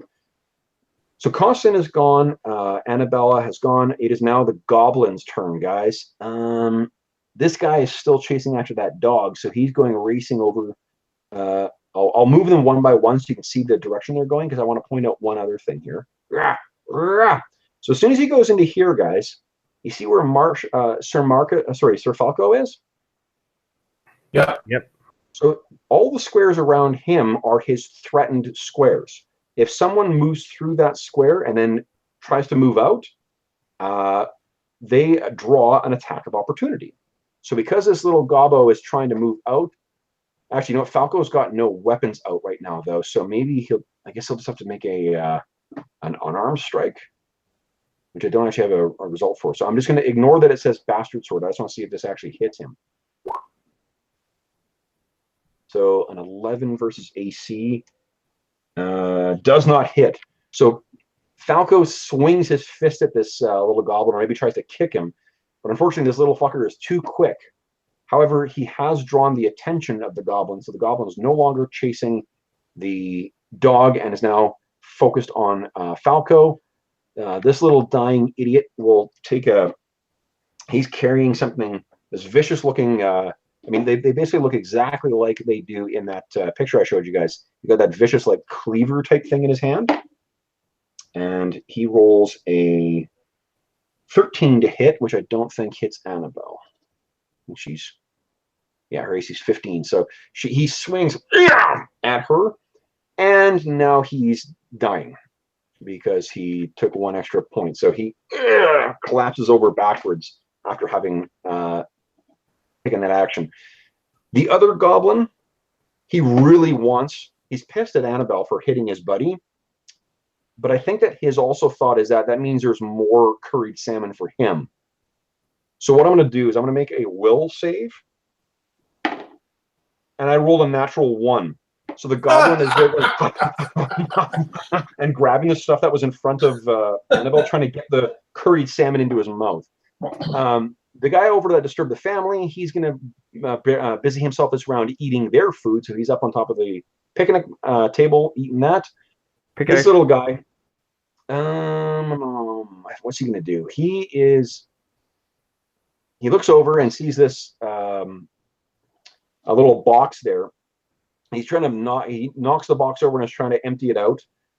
So that would take him a move action, and then he's going to take a move action as well to pick the box up, and he turns back towards the barbecue. He is going to try and push the barbecue over with the box. So that's what he spends his time, his turn doing. Next up is Telebratha. Telebratha, I believe, is going to sit here. She looks at one of the goblins, and hold on, I'm just going to click on this because I don't know what the range is. Oh, it's only 25 feet. So 1, 2, 3, 4, 5. She needs to move up. So she strides forward to where that thing is shoveling food in front of her, and she begins to speak some words. And you can see that there are these like glowing sort of not runes, but basically like representations of the harrow deck that are sort of swirl around her. And then she gestures towards this goblin, and he needs to make a. Does he get a saving throw?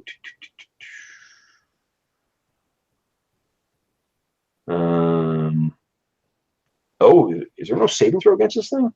Sorry, guys. This is. It doesn't seem like it. I mean, it's just a curse, right? So it's a curse. Yeah, for most things you do get a chance, and I don't. I honestly can't remember whether the spells display with the saves on them or not. I think they do. Let me just double check in the book here, guys. For those listening at home, I may have mentioned before that this is our first time no saving throw. Holy shit. Okay, it makes sense because I mean it just gives you an extra D20 roll that could fail. So yeah, basically it imposes disadvantage on it. So this little shit, he has disadvantage on his next roll.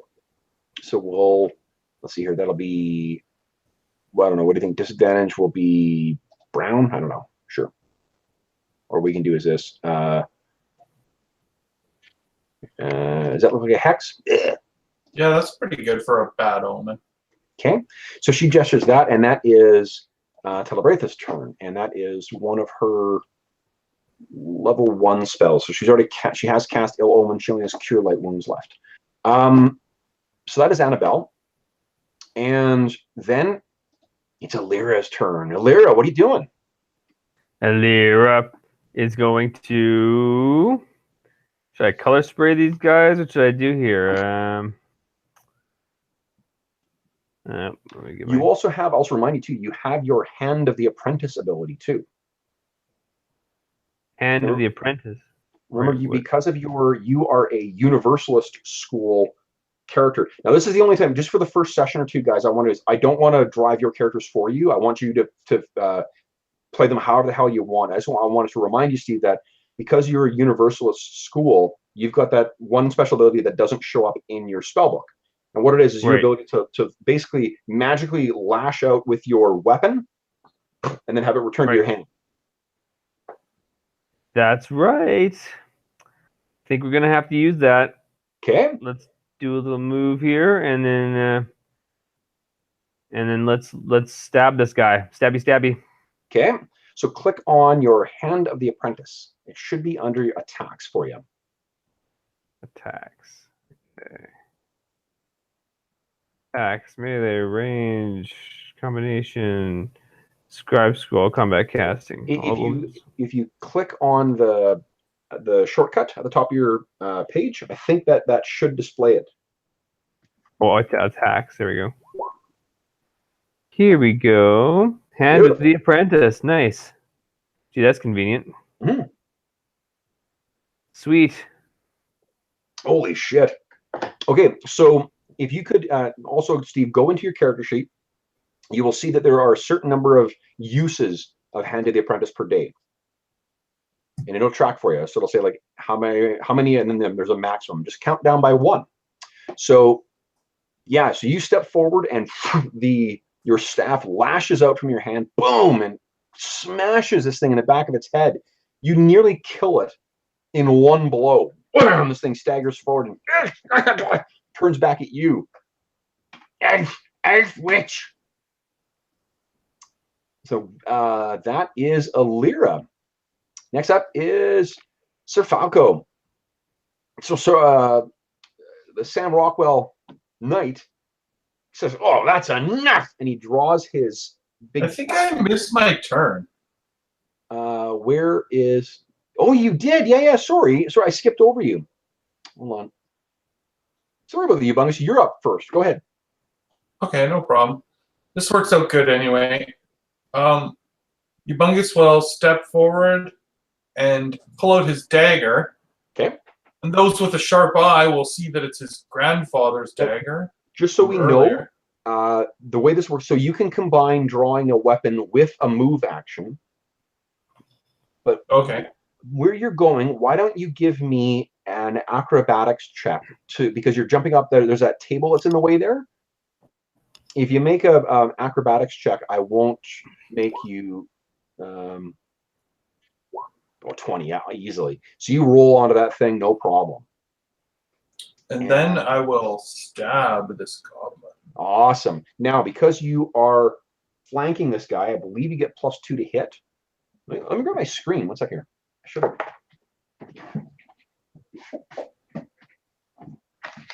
I don't know why I didn't grab my DM screen at the outset. Something to remember for next time. So flanking, I believe, is +2. Combat modifiers. Where are you? And now, okay, I do have sneak attack. Does it also trigger sneak attack? Flanking, yeah, +2. Yes, and because you are flanking him, there are 2 ways you can get your sneak attack. Is if the thing is flat-footed, or if it is flanked. And it's flat-footed when basically what flat-footed means is that you are denied your dexterity bonus. That becomes in it. There are 3 versions of your armor class that you'll notice on your character sheets, guys. There is your normal AC, which accounts for both your sort of your dexterous defense as well as just how armored and how tough you are. There's your touch AC, which is just for Steve. You use touch AC as a target for a lot of your spells. And Right. what touch is you just need to hit the person. You don't need to, you don't need to pierce their armor. It's as long as you touch them, that's enough. So like big slow targets like dragons or giants or shit like that, they have generally their touch AC is super low. It doesn't include their armor. The final one is their flat-footed AC, and that's when you catch someone by surprise. And that is they don't get their dexterity bonus. And then there's other things that sometimes can happen, like Jeff's sneak attack damage. The reason that's and those things you generally, if you are fighting like a really dexterous or really quick adversary, that's a really helpful thing to try and do, is try and find a way to get them flat-footed. Totally. So, okay. So I'll roll my dagger. So you're saying whatever the result is, it's actually +2. Yep.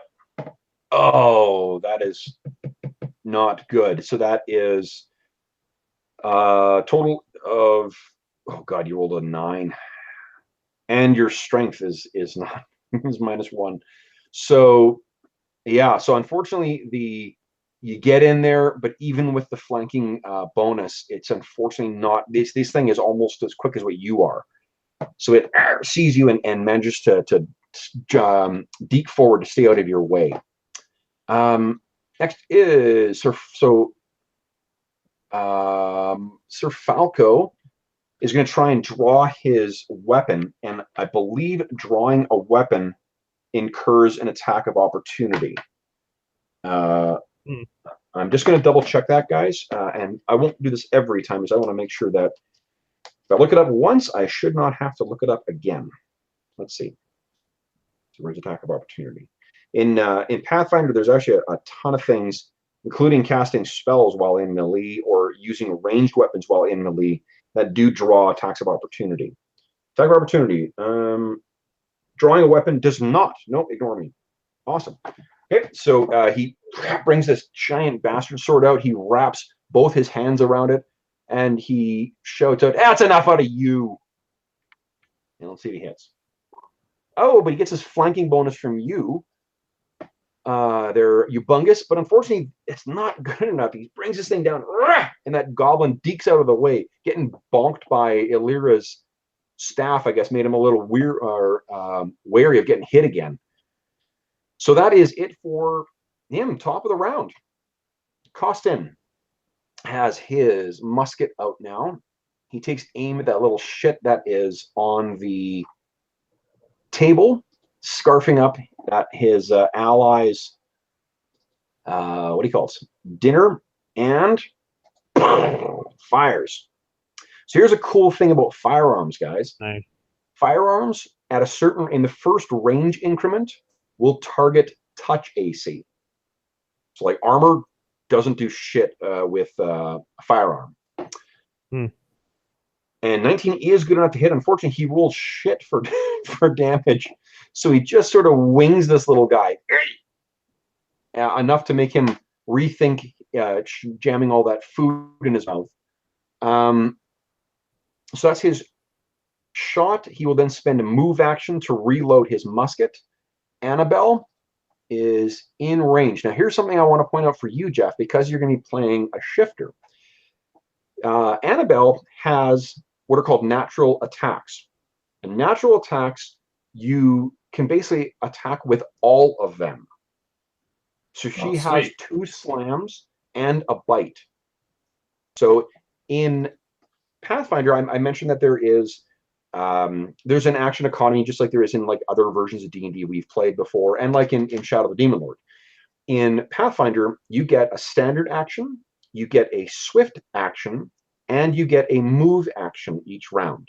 In exchange for all of those, you can instead take a full round action. You'll see in the core rulebook, there's a list of certain things that just take your entire round. You can't do anything else. One of those things is attacking more than once. If you've got some way of doing multiple attacks, like say, Jeff, at next level, if you take the feat rapid shot, you can, and you're shooting more than once, you have to take a full round action in order to do that. Okay, cool. Okay, so that means Annabelle, in order to do this, she can't go anywhere else. I think she's probably gonna, because she's seen that other goblin swing at her, I think she's gonna keep beating on him. Now he is prone, which means he gets +2, or she gets +2 to hit him. He is disabled as well, which is not listed on the DM screen. That's awesome. Or sorry, he's not disabled. He's dying. Oh, sorry. Prone means he's got -4 to his AC against melee. So that's pretty awesome. I'm just going to see if he's flat-footed as well. If he's flat-footed, he's going to be very easy to hit. To be honest, he's going to be easy to hit regardless, but okay. No, other than to being prone, there's no other AC penalty. So, okay. Here she goes. Boom, 1 slam. 19. So that hits. He's taking 2 more damage. Boom, 20. Taking 5 more damage. And then her bite, another 4 points of damage. So he has done a total, or she rather, has done a total of 9 points of damage to this thing as she's battering away on this thing. You think of like, any scene from Planet of the Apes, she's just battering away at this thing. So this thing is now at -10, which I think actually. Okay, so here's when you know when you die. If you hit negative hit points equal to your Constitution score, or your Constitution score, you die. The reason that's important, guys, is because you guys will probably fall to 0 hit points at some point. But unfortunately, after the savage battering that this thing received, we now have a dead goblin. Okay, next up is the goblins. All right, now let's see here. Goblin, does he attack the big guy or the halfling? I think there's case. Jeff, call evens or odds for me. Odds. Odds. Evens. He's attacking the big knight. All right, so this thing turns around, and so that's actually looks like it's good enough. So it brings that big cleaver type thing in. And after Sir Falco brings that big sword down, he jumps in and then hacks down on his leg and does. It's 3 points of damage to Sir Falco. He cries out, "What the? Come on!" All right. Then, let's see here. This little goblin over here sees Annabelle battering away, and I think he's going to, start making his way over. Let's make a will save. No, he fails. He's still eating. This little cursed little puke, he jumps forward, trying to avenge his ally, but he has to roll with disadvantage against Annabelle. A 19 and a 7. So unfortunately, he, thanks to Telebraith's curse or misfortune, this thing misses. What was the duration of that spell? 1 round per level. Okay, so just one round. All right. I think that's all the goblins, guys. 1, 2, 3. Oh, they're idiot. So this one up here, he pushes over the barbecue. And then he moves over and starts trying Mission accomplished. to pick up all the meat that was cooking on the barbecue. So that is it for him. Next up is Telebraitha. So Telebraitha spares a quick glance over at you, Yabungus. And she is going to, let's see here. She speaks a word in Varisian, and this card sort of appears in her hand and then vanishes in a flash of blue dust. And let's see, within 30 feet. Yep, you are. So you have good luck. So you can now re-roll any ability check, attack roll, saving throw, or skill check, taking the better result. So you have a bit of Varisian luck with you right now. She's otherwise, she'll use a move action to draw. Actually, she won't draw anything, I don't think. Next up is Yabungus. What are you doing? Yabungus. Good luck for 1 round. Okay. Hey, what? Why can they? Okay. So I might as well use the good luck. It only lasts for 1 round? Let's see here. Yes. Yeah. Okay. And I will attempt to use my dagger Okay. on the goblin. Here we go. Basically roll it Whoa! twice. Well, Nice, the first one's nat a 20. crit, so. Awesome. So that's a potential crit. Crit confirmation is 10. Now here's the thing. Because of the good luck, I will let you re-roll. So give me one more roll. And let's see if that crit confirmation is better than this one. That one didn't quite hit. I'll take that second roll. The second one would have hit. Nice. So the 17 would have hit. So that means it is a critical. So here's the way it works. If under your abilities you have your sneak attack damage, so you've done 2 points of damage with the dagger. Give me what does your dagger do? Again, 1d. Sweet, 4 points of damage from that. So your sneak attack damage is not doubled, but we can do it one of 2 ways, guys. I'm at your disposal. Do you want to roll damage twice, or do you just want to multiply whatever you rolled by whatever the multiplier is? Well, it technically is rolling the damage twice. Oh, it is. Yeah, that's right. Holy Those shit, are that's both cool. separate rolls, I think. Yeah, no, you're right. Okay, cool. So 8 points of damage. Oh, wow. This thing is dying. So why don't you give us a quick description of what this looks like as he plunges his grandfather's dagger into this thing? Yeah, I mean, he just the thing's been moving so quick that he sort of, with the luck that he was granted and just very careful skill, he sort of places the dagger very quickly right into the heart of the goblin. This tiny little frame. You duck underneath its I guess the foolish thing it did was turn to try and attack the knight. Right, like maybe even right in the back. I don't even care about honor with this little goblin. Absolutely. Right in his back. It falls down dead. Falco says, "Ha! That's what you get. And you still have a move if you choose. Sure, I will attempt to jump up onto this fountain that is here. Sure, like okay, sure, yeah. I think it's a fountain. Mm-hmm. Like So up here on the fountain. yeah, sure. Like, are you trying to position yourself in some kind of cool position or what? Yeah, he's just trying to get up top so that he can pull out his bow to fire on the remaining goblins. Sure. Give me a climb, and then if you're successful in this, what I'll do is I'll give you +2 because of superior positioning. So it'll make it worthwhile for the climb.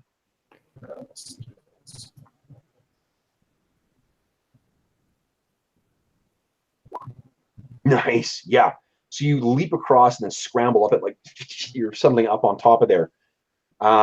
Did you want to? So were you saying you're going to draw your bow as well, or are you going to do that next round? Well, I have to do that next round, I think. Sure. So what you could say is you could sheathe your dagger as part of your move action. Oh, right. Okay, yeah. That's good. Okay. So great. Illyra, what are you doing? Illyra. She can move 30. So how far is that? Is it 5 feet per square? That's right. Each square is 5, and I don't think we need to worry about attacks of opportunity because you've got nowhere. There's no goblin that you're going to pass on the way there. Okay. 1, 2, 3, 4, 5, 6. Okay. Going diagonal, and then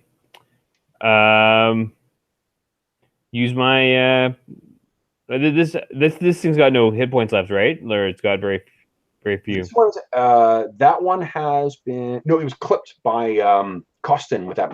He shot it, but it really only sort of winged it. Didn't do a lot of damage to it. This one didn't the ape almost kill this one? No, it's No, actually that was one that he did kill one. yeah, it's standing on top of its corpse. Oh, I got it. All right. Yep. Okay, well let's magic missile this guy. Just go ahead and click on it. It's an auto hit, so let's see how much damage this thing takes. All right, where's my chart? Hold on here. If you click on spellbook, that'll take you through to that. Wizard spellbook. And then magic missile. Very nice. Perfect. Oh shit. Max damage too. Not bad. Nice. So what I'm going to ask you to do is if you go into your actual spellbook now, like the tab, remember there's a list of prepared spells, just mark that down by 1. So because you've cast magic missile, it's now gone from your memory. Okay. Okay. So this thing, is it like a bluish kind of arcane energy that flies out from you? It's sort of a white bolt of energy that sort of flies out from her hand, sort of engulfs her fingers, and then. Awesome. So you're stepping forward, and you can see this thing sort of form, this light or bright white light in your hand. You step forward and gesture, and it hits this goblin, nearly kills it, burns this thing, and bits of blackish goblin ichor fly from its back. It turns that big nasty cleaver towards you. Okay, so next up is Falco. He turns and sees Illyra, and he yells out, "Hey, hot stuff! Watch out! They bite!" And 1, 2, 3, 4, 5, 6. So he goes racing over, and he comes screaming up and brings down his bastard sword on this thing. And let's see if he hits. Boom! He gets +1 because of his charge. He does hit. Holy fuck! 12 points of damage. He basically cleaves this thing in 2. So you hit this thing, it staggers back. He goes racing by, and this because he actually does enough to kill it outright. It's not even disabled and dying.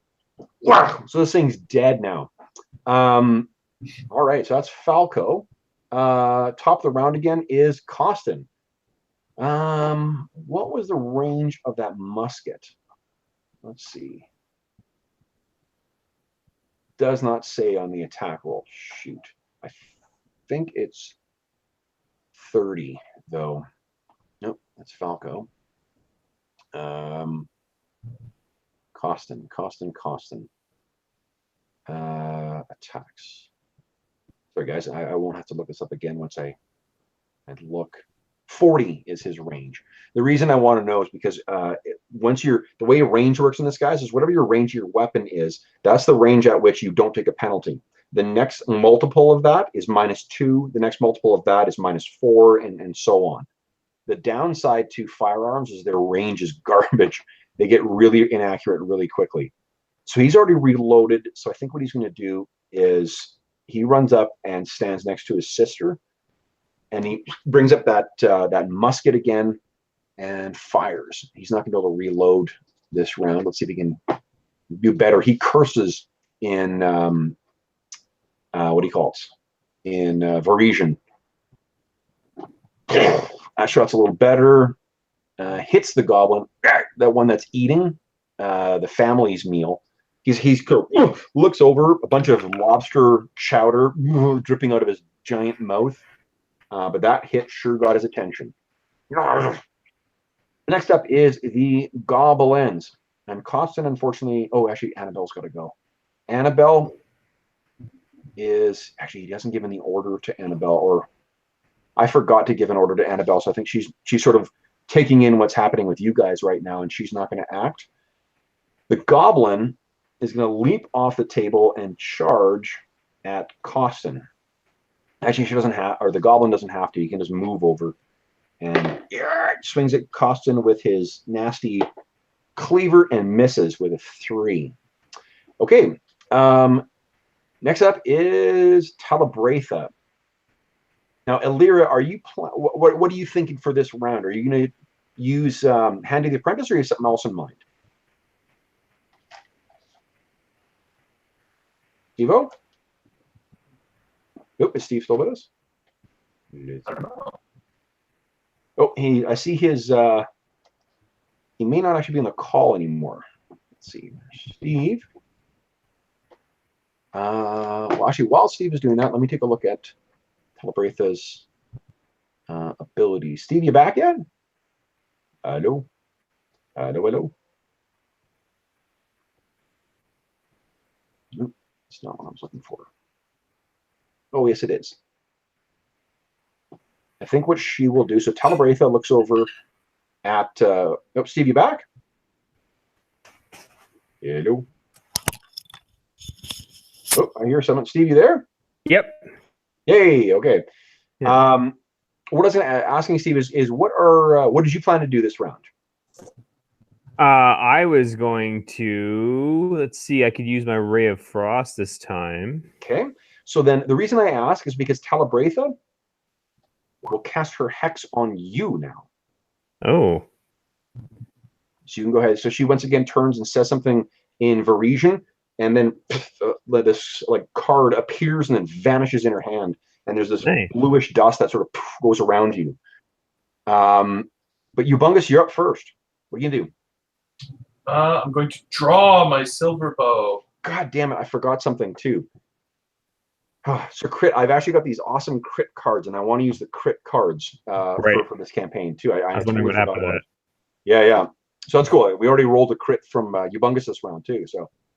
And I will fire on this barbecue eating goblin. Oh yeah, I totally forgot about him. Okay. So how? Oh yeah, I think your range for your short bow is bonkers. So I think it's 60. So so he's easily within 60 feet. Yeah, that's about 30. Okay, so you take a shot. And you know what? I think he's flat-footed. Okay, perfect. Now, so the thing I'll mention though, I think that that absolutely hits. Check your sneak attack ability. Does he have to be within 30 feet? I didn't write that down. I'll have to check the book. I'll quickly check. It's in the Unchained. Yeah, I think the Unchained. Oh, you know what? Maybe it is different. One second.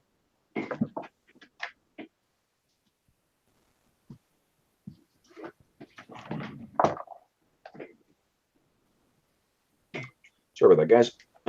Because the purpose of the session is, or the purpose of this campaign is for us to learn the rules better too. That's why I keep taking time to go and look it up.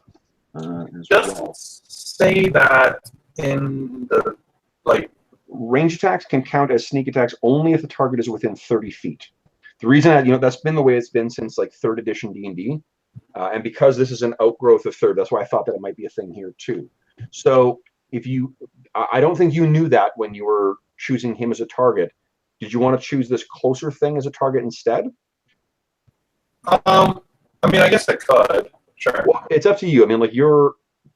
I mean, I would have a penalty to that roll because he's in melee combat, right? Right. So what would happen is because he is in melee and you don't have, what's your feat that you took at 1st level? Do you remember? You click. Actually, let me take a look here. I got Ubungus. Character sheet. Come on, you. Abilities. Let's see here. Your feat. Racial traits. Class features. Where is it here? Abilities. You have not taken any feats yet. Oh. I don't think. No. Feats available. 1, and you've taken. Let's see here. Abilities. Feats. Oh, you did. Point blank shot. Oh, okay. Okay, you did. Okay, cool. So you have not taken precise shot yet, but that is going to be probably something that you might be chaining towards. So what point blank shot would give is if you target the one that's closer to you, you get -4 because you're firing into melee, but you get +1 because he's within 30 feet. Right. Okay. Sure. Now the thing is, he's not flat-footed. So you wouldn't get your precision bonus to that. Yeah. So that's the downside to it, I guess, is that you're not going to be able to get precision damaging. Although you're not going to be able to. I don't think you'd be able to do your sneak attack damage this round. Is the Well, then I'll just fire at the far away one. The far away one. Okay, cool. So you get his attention. Absolutely. It's sort of sticks in sort of like maybe like clips through one of his big ears. And he kind of, is scampering around trying to figure out what's going on. I'm gonna make a perception check for him. Yeah, he does figure it out. They're pretty clever at figuring out where pain is coming from. And I think that's it for Ubungus. So Alira, what are you doing? Is going to. And you have fortune this round too. Excellent. Well, she's going to move up, and then she's going to spike this guy with her Hand of the Apprentice. Ooh, okay, go ahead and make your attack roll. Alrighty, let me just get my thing up here. Attack. You are moving way away from the tank too. That is a bold move. I think he's going to keep up. Good call. Oh, yeah, he's next in the initiative order too. There are advantages to being Brittany Murphy. All right, Hand of the Apprentice. Ooh, nat 1. Okay, so what nat 1 is a fumble. Guess what I also purchased, guys? Is a fumble card. Nice. Fumble cards. Here's what the back of the fumble cards look like, by the way. Don't I get to roll twice or something? No. When you have multiple, this is a house rule I'm stealing from the Glass Cannon podcast. When you get to the point where you have multiple attacks, then you will roll to confirm your fumble, because then you're just going to keep, like, it's not fun being continually a buffoon. But at low levels, I'm okay with it. Because it'll cut both ways too. When the bad guys roll, they're getting a fumble as well. So it was a magical attack. So the fumble is, let's see here. Oh shit. Oh, that's critical. That's why. Sorry, I'm looking at the wrong thing. This is the critical hit deck, guys. That's on the back of it. And this, because I'm a dummy, is what's on the back of the fumble one. Let me see if I can get it to pick up. It's a natural 1. Oh, yeah. So, let's see here. The magic fumble you got, you weak-minded fool. Apparently this spell, it's called weak-minded fool. I'm not just being mean. You take 1 point of wisdom bleed. Oh my god. So this has strained you so much casting this, Steve. You lose. So let me just take a look at your character sheet. There should be a area on, actually something about any of these guys' character sheets. Go to your core tab for it. Okay. and add 1 damage to wisdom. My goodness. And you will be taking, until you get some ability damage, something that's going to heal ability damage, you're going to lose a wisdom each round because you're bleeding. Out of my brain. Yeah, it's basically it's like a cascade, kind of like a magical brain freeze, if you want to picture it that way. That's amazing. Okay, and then Seems a little worse than dropping your weapon. Yeah, right. What do I So- do? Do I have a healing potion? I don't believe you do. No, I actually, this is something that I really don't. Oh gosh, like I have no idea what the way is. Ability damage bleed is not really something I've ever seen in any other Right. source. So No. what I'll say is, if you get any healing, then that will be sufficient. Okay. And so if you're, what does it look like? Like what is Alira doing as this sort of is setting in? I can imagine it feel. I mean, it's probably painful, but it's also this like feeling of wisdom is the thing that deals with like perception and your willpower and stuff like that. She gets some negative resonance harmonics with her spell, and and so it leaves her brain in agony. So she's screaming. Yes. Okay. So then it is Sir Falco's turn. Marcia says, "Hey, Bond, what are you doing?" So let's see here. 10. I think. Wait, what is his movement? Is his movement only 20? Because he's got heavy armor on, so he actually might move a little slower. Yeah, his move is only at 20, which means he's gonna move. Let's see here, 10, 20 over to here, and then the goblin is clearly going to go right for Alira. So he goes racing in. Not so fast. Wait, what am I doing? I'm not rolling for him. I'll roll on here. And attacks. Boom. Bastard sword two-handed. Whoa, nat 20. But unfortunately, I hit too many times there. The crit's not confirmed, though. Still, 11 points of damage is more than enough to fucking annihilate this gobbo. Yeah. Okay. So, Marcius has got that thing down. Alira is screaming in pain.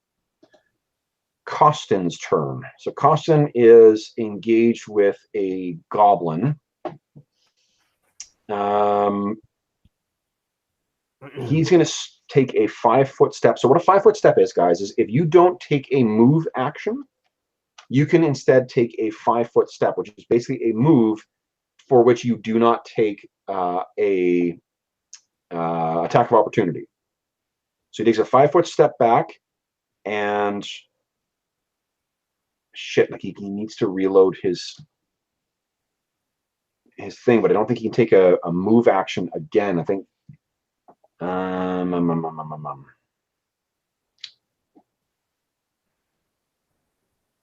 I'll have him draw his bastard or his battle axe as part of that. Or, it doesn't draw an attack of opportunity. So he just pulls out his battle axe and is holding his a battle axe in one hand and the what do you call it? It's the musket in the other, and he'll try and brain that goblin in front of him. So Costin, there's your attacks. You can also command Annabelle. Yes. So actually, that's would have been a wise idea. So maybe Annabelle will jump behind. I'll have him do that. I'm going back and bombing Berlin now. So Annabelle will have, yeah, she'll jump on there. So Costin swings his battle axe, but unfortunately it's wide, and this goblin is just not hit. Annabelle, however, hops behind. She's not going to be able to do a full attack, but she will try and slam him. Yeah, she sees her master under attack. Whoa, 21. That absolutely hits. And that's enough to incapacitate this goblin. Goblin's down. Goblin down. the goblin unfortunately still gets to take a standard action and then starts dying. So the goblin spins around and tries to hit Annabelle. 13 does not hit, so it is now dying. So basically, you got a couple dying and a couple dead goblins in here. We can assume that the townsfolk all have fled right now, so let me get rid of them. Ubungus, I'm gonna roll acrobatics because he's gonna jump off of here. Holy shit! I rolled a nat 20. Oh man! So what's the amazing move? He's jumping off here and flying over to see what happened to Alira. Okay, so you get over there and Alira is screaming and writhing in pain. I think that's probably. What's your move? Is your move at 20? Yeah, it's probably 20 because of my because you're small. Yeah, so 10. I'm trying to think if that's going to take you 2, 3, 4. Yeah, you would have had to take 2 moves to get up to her. So you're sort of able to get there, and she's sort of writhing and screaming. But Talabratha is the next person to act. Actually, before Ubungus. So Ubungus, as you do that, Talabratha strides forward, and I'm gonna click on it and see if it's got what the range is on it. But she's going to do this.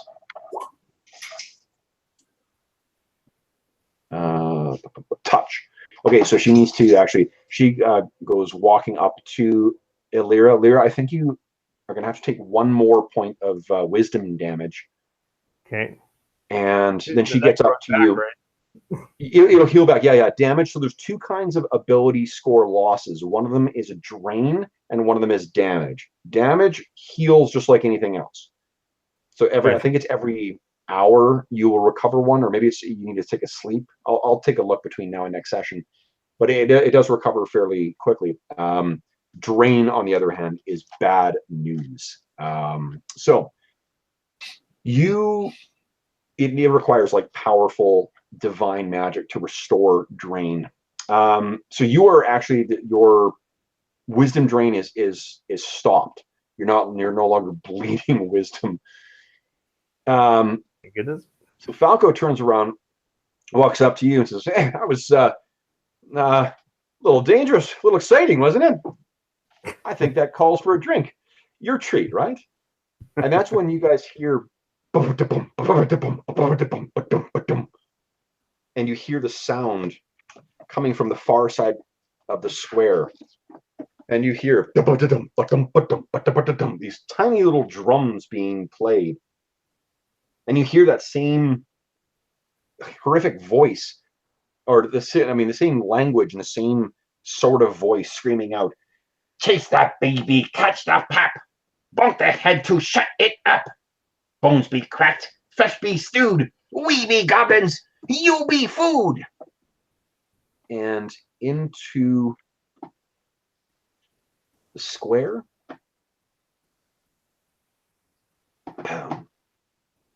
march another pack of goblins. Yeah. And there's a difference here, guys. Because the guy at the lead here, he seems to be chanting and driving all the rest of them on, empowered and emboldened by his chants. And with that, I think we'll call it a session. So, for those listening at home, thank you so much. Let me just actually log out of Roll20 and then get back to the other screen. Let's see here. Will this be the game? Yep. And I'll stop sharing. And I'll put my screen back on. There we go. Camera. Great. So for those listening at home, thanks so much for joining us for episode 2, or session 2, of our Rise of the Runelords campaign. We will see you again next week. Next week will be, if you're listening to these at the time of recording, next week will be Rise of the Runelords again, and then we're going to go back to our regular schedule of Traveler 1 week and Rise of the Runelords the following week. We just wanted to get some legs under the this particular campaign. So next week we will find out whether our heroes survive a second wave of murderous goblins.